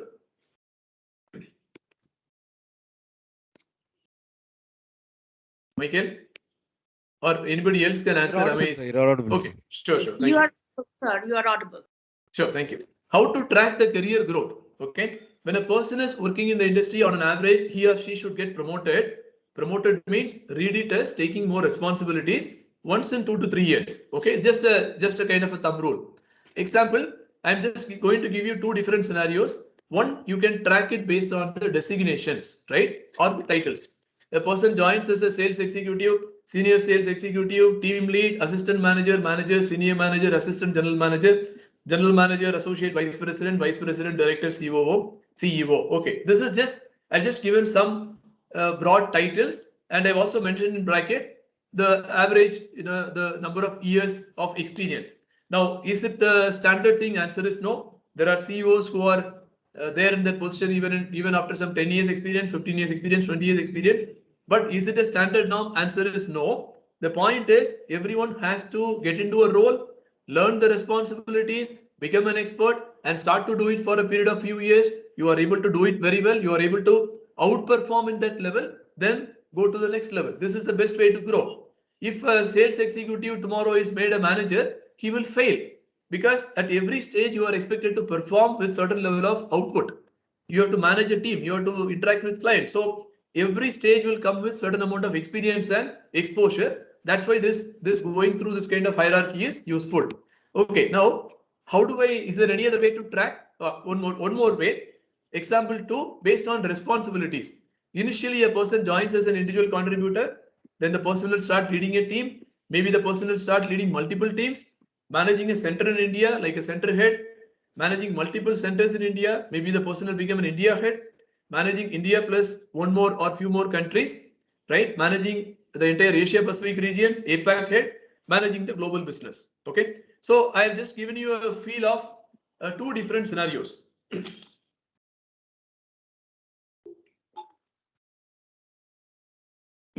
Okay, am I audible? Yes, sir. Okay, now I'm not sure how attentive all of you have been so far. It doesn't matter. In the next couple of minutes, whatever I'm going to explain about Collabory, okay, if you are able to understand this concept and try and apply, whether you are a faculty for the last 10 years, 15 years, 20 years, 30 years, or you are in the industry, or you are there, you just started your career, doesn't matter. Trust me, this can actually completely transform your life. Okay. So next couple of minutes, just try to understand what I am going to share in this concept called Collabory. Okay. In Tamil language, very means desire. Okay. Very means desire. Now, this is my version of the terminology Collabory. Okay, this Collabory is not from the song of the actor Dhanush in one of his movies. Okay, this is my version. Collabory means the real fire and passion. Okay, that's what we are going to discuss for the next few minutes.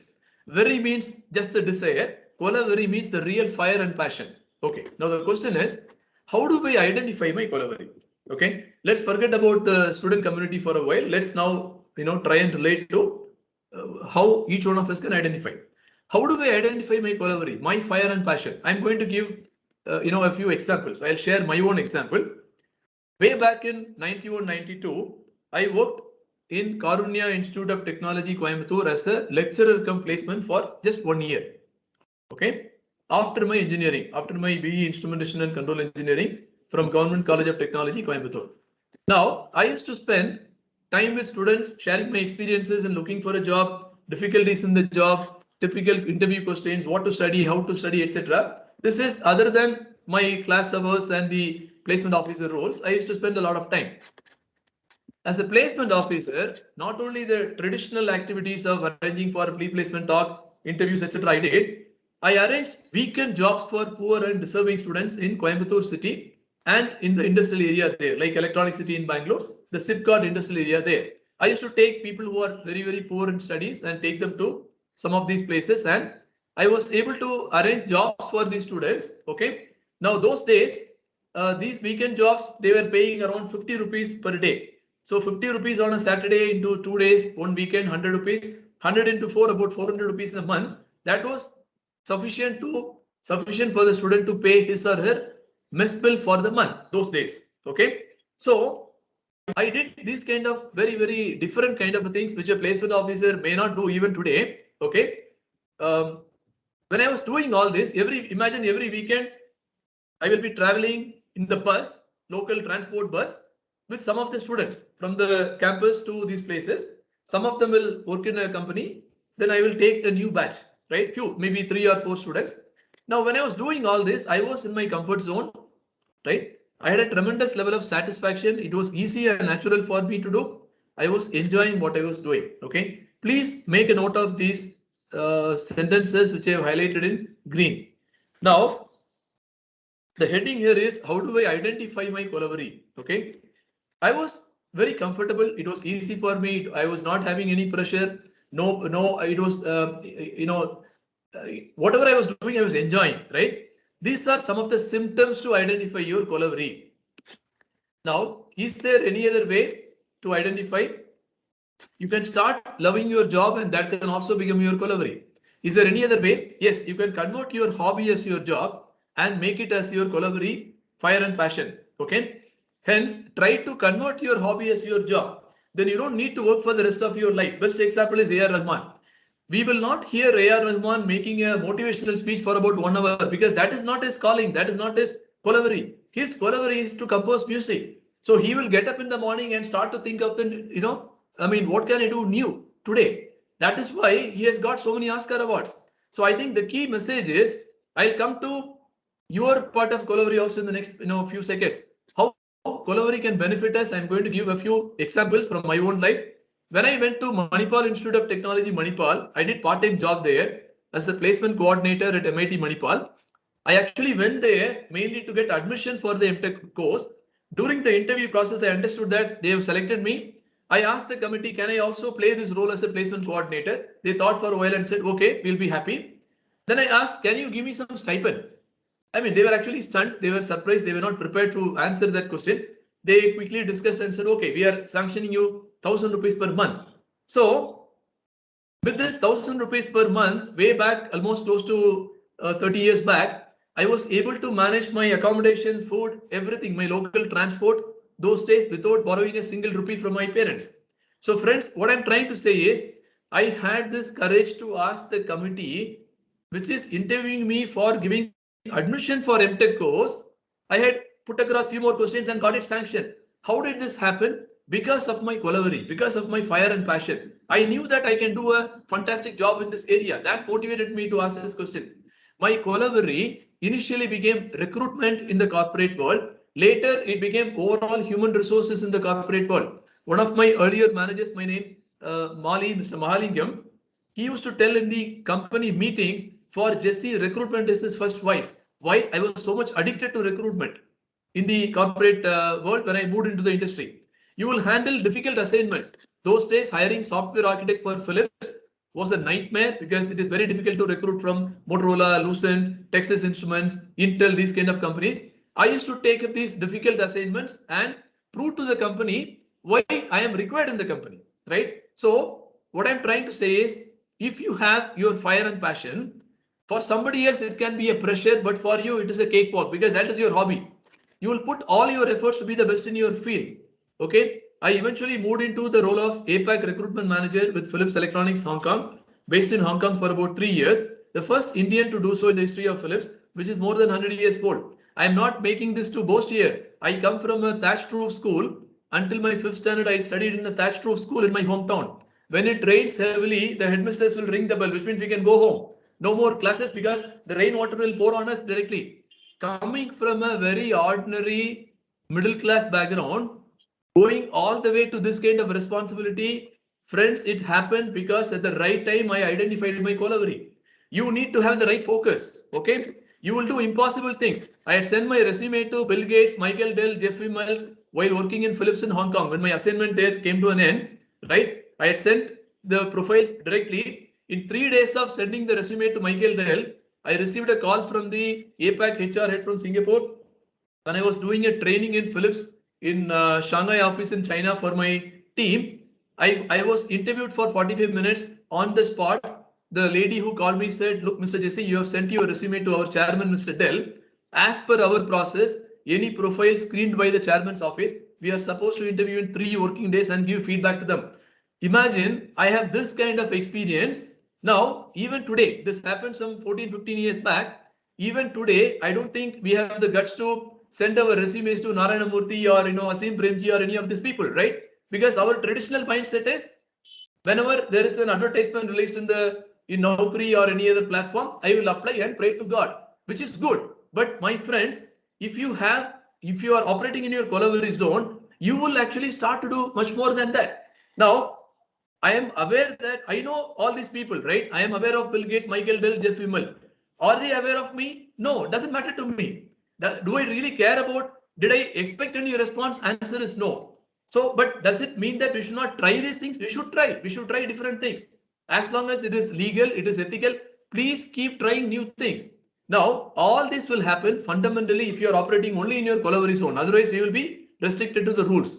Okay. Tell your students that if they join a corporate, they can develop their Collavery in the following fields, right? Okay. Now I'm going to ask each one of you maybe another couple of minutes. I'm already, I have shot the, I have gone beyond the time limit. I'll try to finish in the next few minutes and then I can I'll take questions. What is your Collavery today? Okay. Michael, am I audible? Yes, sir.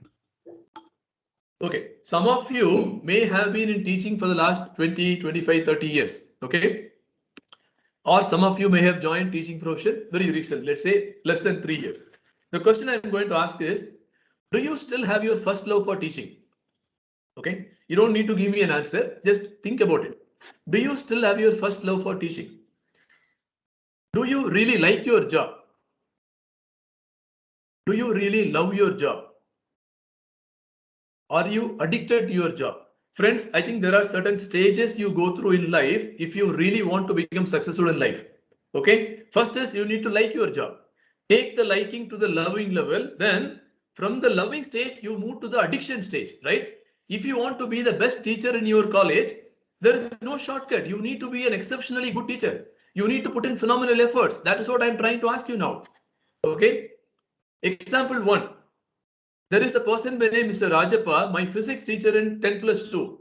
What was his impact on me? Because of his excellent teaching, I scored 190 out of 200 in physics in my final exam. Example number 2. Mrs. Victoria, my maths tuition teacher in 10 plus 2. What was the impact? Because of her fantastic teaching, I scored 190 out of 200 in maths in final exam. Now, friends, this happened in year 1985, 37 years ago. I am still in touch with these two teachers. Every year I make it a point to visit them. Now the question to you is, this happened before the internet era. Okay, there is no phone, no WhatsApp, nothing. Right? Last 37 years, I go to their house every year. How many of your students who have passed out in the last 3 years, 5 years, 10 years? How many of them are in touch with you? Not through WhatsApp saying, hello, ma'am, good morning, good afternoon. No, the genuine connection, how many of them have with you? Please think about it, which means, do we really transform the lives of people, or are we just doing some job by teaching and coming and thinking that, okay, they will score good marks? What are the expectations of your job? Your job is to impart the best possible knowledge to your students. Your job is to mold and shape the careers of students. Your job is to transform the lives of students and develop them as great citizens. Your job is to make the students better human beings. Your job is to ensure that they are better placed in their lives. Do you have the real fire and passion in you for all the above things? Or are you just doing it as a job? If not, please rededicate your lives right today for this noble profession called teaching. Okay. Now, some of you may be thinking, after my studies, I myself tried hard to get a job in a good corporate.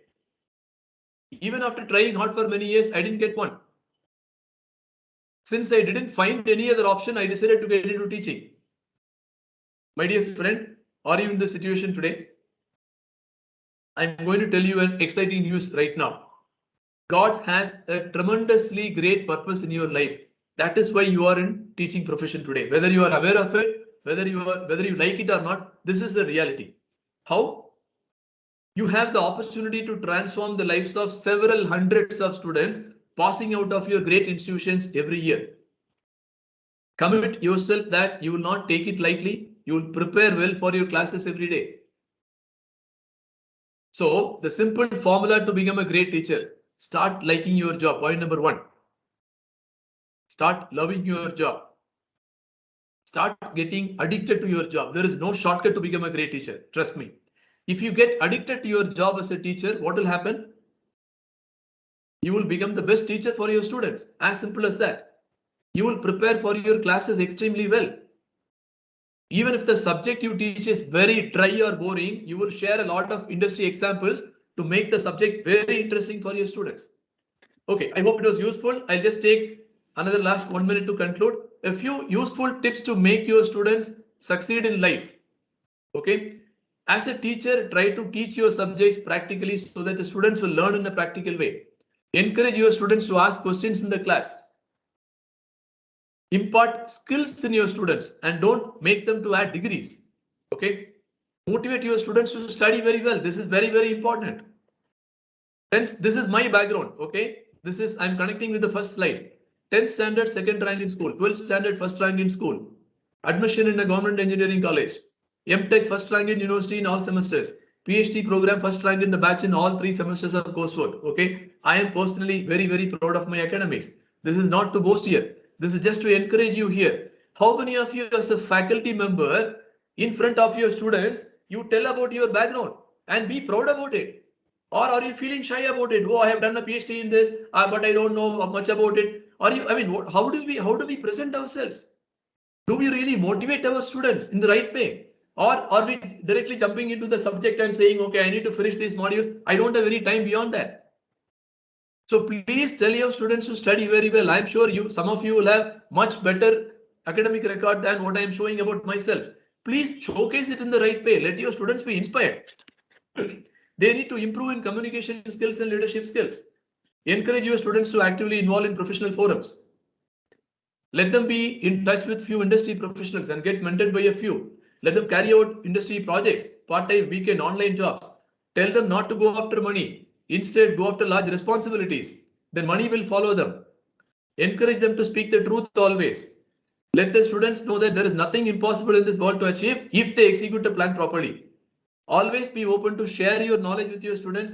More you share, you will become strong in the subject as a teacher. Okay, very important thing. Tell them not to smoke and drink. Okay, this some of you may think, no, we cannot tell. Why not? My question is, why not? Are we thinking that we are living in a world today which is fully modern, fully westernized? Friends, let's not fool ourselves because our children also will face the same issues.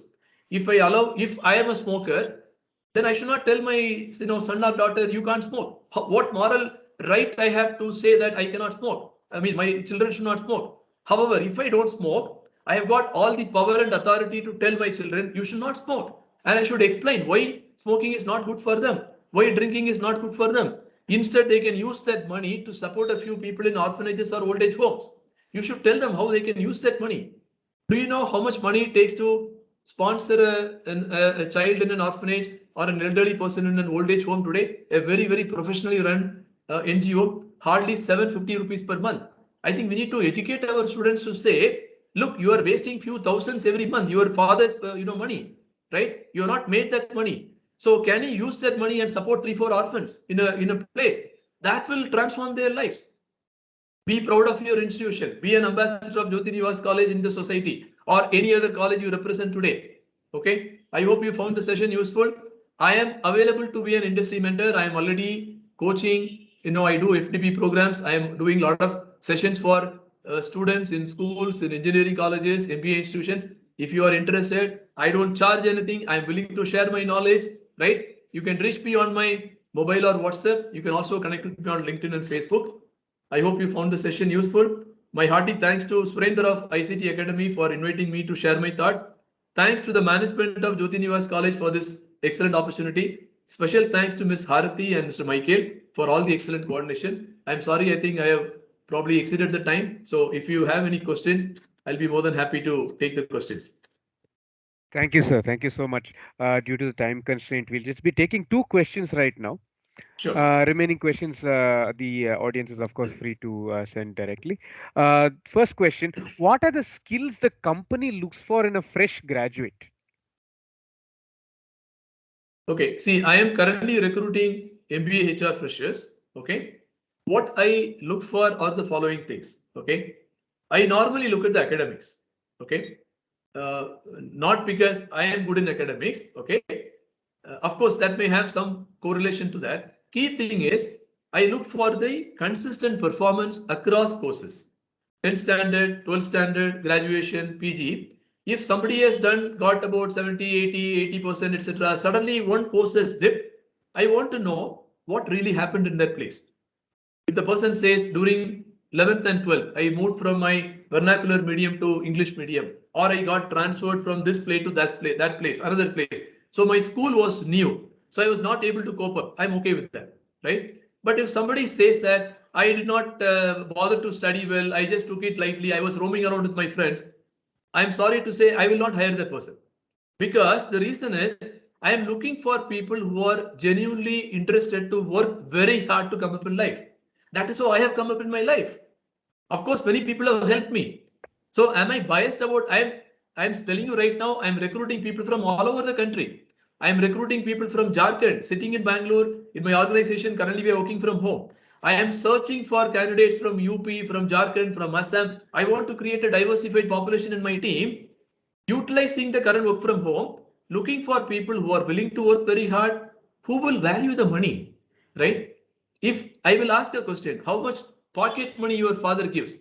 If the answer is my father gives 15,000 pocket money, 10,000, 20,000 pocket money, I will not hire that person. If the answer is, sir, pocket money, what do you mean? My father pays my tuition fees, sir, and I need to earn some money to support my parents.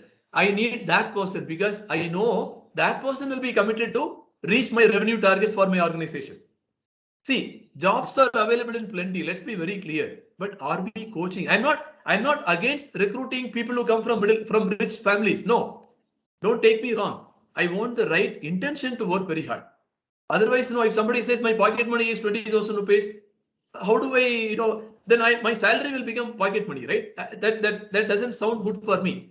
So simple thing, someone who wants to work very hard, who values every 1 rupee, nobody gives free money, who is willing to put that extra time. And I trust my team. I expect people to be truthful. If somebody tells any lie, somebody tells a story. Every week my grandfather died. Somebody has passed away, so I'm taking leave. No, those people I don't keep in my team. So it's all very, very old traditional values, maybe which were applicable 30 years back. Unfortunately, I'm still following that. But by God's grace, I'm able to recruit fantastic people all over the country, from all over the country who are fitting into these value systems. Okay, I'm sorry. Yeah, any other questions? Sir, we will stop with the question answers. Any further questions, we will direct it to you at a later time. Thank Sure, you so sure. much for your extremely informative and valuable presentation. I'm sure that many of us learnt a lot from what the industry expects from us and what we should have a good relationship with the industry and how they work as well. On behalf of our principal, Dr. Sister Lalita Thomas, I thank you for sparing so much of your valuable time and spending some time with us, sir. Thank you so much. Thank you so much, and would appreciate if you can kindly share the feedback and collect the feedback and share it with me. That will be good for my improvement as well. Thank Yes, you. sir. Thank you so We much. will we will be doing that, sir. Thank you. Thank you so much. Yeah. Thank you, sir. Yeah. Have a Uh, great day. Yeah. Bye bye. that brings us to the end of our two technical sessions for today. We now come to the very brief valedictory ceremony that we will be having. The feedback link will be posted in the chat box shortly. For the validity address for our faculty development program, I would like to introduce and like to invite Dr. Sitvi Yatiender, our Vice Principal of Sciences, the Head of Department of Zoology, and also the senior most member of our college's IQAC, Internal Quality Assurance Cell. Uh, Thank you, ma'am. Handing over to you. Thank you, Mikhail. Am I audible? Yes, ma'am. Good morning, Dr. Sister Lalita Thomas, participants, and my very dear colleagues. At the very outset, I thank our principal, Dr. Sister Lalita Thomas, and the organizers of this FDP for giving me an opportunity to share my thoughts on this platform. An initiative of the IQAC of Jyotinivas College Autonomous, this FDP, Pedagogy and Learning, mapping new approaches, was conceptualized and designed to enhance the professional development of a teacher in a higher education institution. The need of the hour is to face the latest challenges in digital technology and to create a pedagogy of novel ideas in teaching. This FDP consisted of 12 enriching sessions deliberating topics ranging from pedagogy, Bloom's taxonomy, patents, writing skills for academic research, presentation skills, course outcome mapping, bridging the skill gap between academia and industry, and skill sets for contemporary teaching. You must be wondering, what are the benefits of attending an FDP?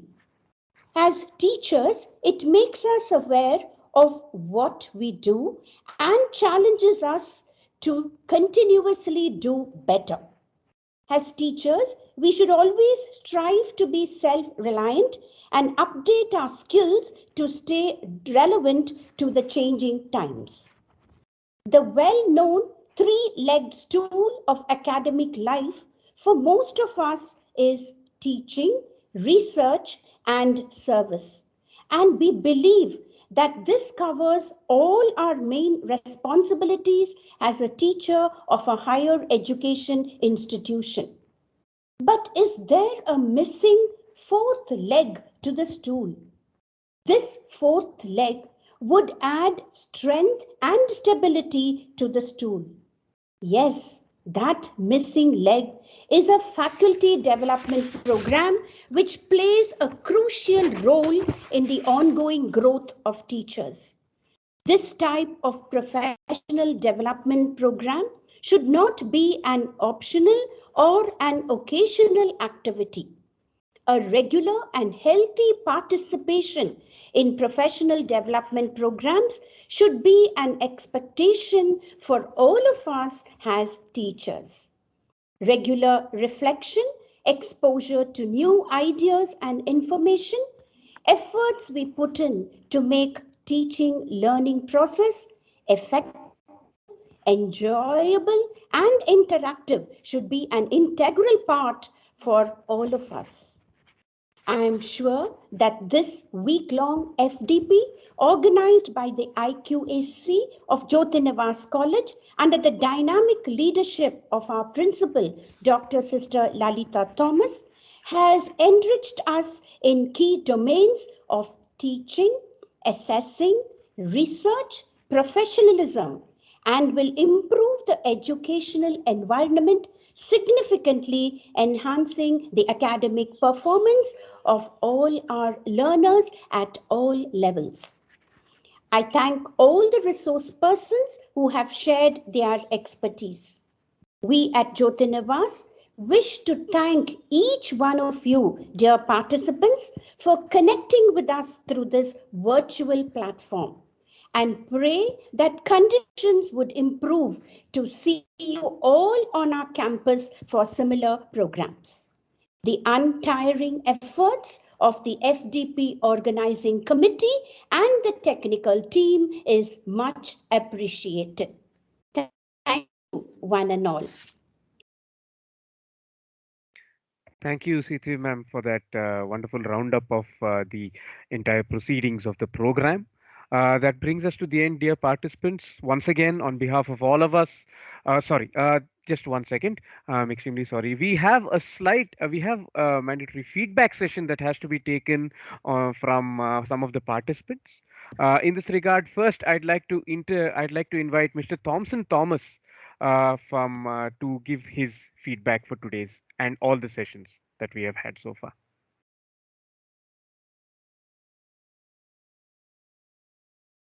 Good morning, one and all.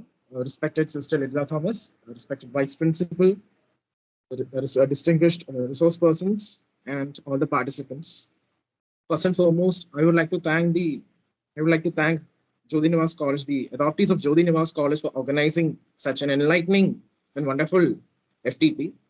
The FTP title, Pedagogy and Learning Mapping New Approaches, was indeed very helpful for us. The last 7 days, we had engaging sessions, and it was very helpful. Starting with the principal's message, what the highlight of the principal's message was the analogy that she used, the analogy of seeds and soil. Actually, that was kind of reflective. That made us reflect whether we are good teachers or not. So right from that, then to the session on pedagogy versus andragogy, where we were taught about the importance of thinking along pedagogical lines as well as on andragogy. Then the second session on the importance of Bloom's taxonomy, then the session on need for writing skills. So all these sessions, it was very helpful. Not just that, over the 7 days, we just as the vice principal just now said, we had 12 engaging sessions. All the sessions were very helpful, whether it be on the patents, on mapping the course outcome, on bridging the gap between the academia and industry, the skills that's required for contemporary teaching. And the last session that just we had right now, it was very helpful because it made us think whether we are still passionate for our profession. Because this resource person, he highlighted on us seeing teaching not as a profession, but as a vocation. And it brings to our mind what Russell said, because his talk actually made us understand that teachers are indeed the guardians of civilization. And the last talk, it was more along those lines, making us see teaching as a kind of vocation and not a profession. And not just that, he gave us certain ideals that which we have to reach for, such as on encouraging our students to ask questions, then opening up about ourselves, because and to keeping a kind of good relationship between the teachers. He said how he has had still good relationship with his teachers that had taught him even in his younger days. So all these sessions, it was indeed very helpful, and I would like to thank the adoptees of Joe Universe College once again for organizing such a wonderful FDP, and we look forward to more such sessions from you. Thank you so much. Thank you, Mr. Thompson Thomas. We have our internal feedback session to be given by Dr. Filcy Anthony from the PG Department of Jyotinivas College. Ma'am, over to you. Thank you. Good morning. I'm Dr. Filcy Anthony from Department of MBA, Jyotinivas College. The national level faculty development program was an opportunity to enrich and refresh our knowledge as it addressed key foundational areas of the pedagogy like Bloom's taxonomy and also the current needs of the digital teaching learning. I really appreciate the thoughtfulness in bringing diverse facilitators and eclectically chosen topics for the national level faculty development program.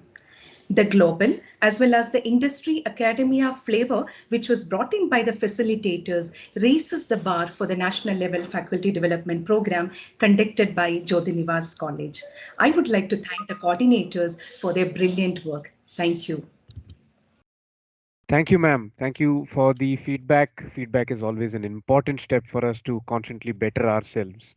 That brings us to the end of the program, but no program is complete without expressing our gratitude to the correct people. On behalf of all of us, the teachers, I would like to extend my heartfelt gratitude to our principal, Dr. Sister Lalita Thomas, the management of Jyotinivas College, the organizing committee, and the IQAC Jyotinivas College for organizing this program, for all our research persons for spending their valuable time with us. The running of such a program on an online platform would not be possible without the efforts of the technical team.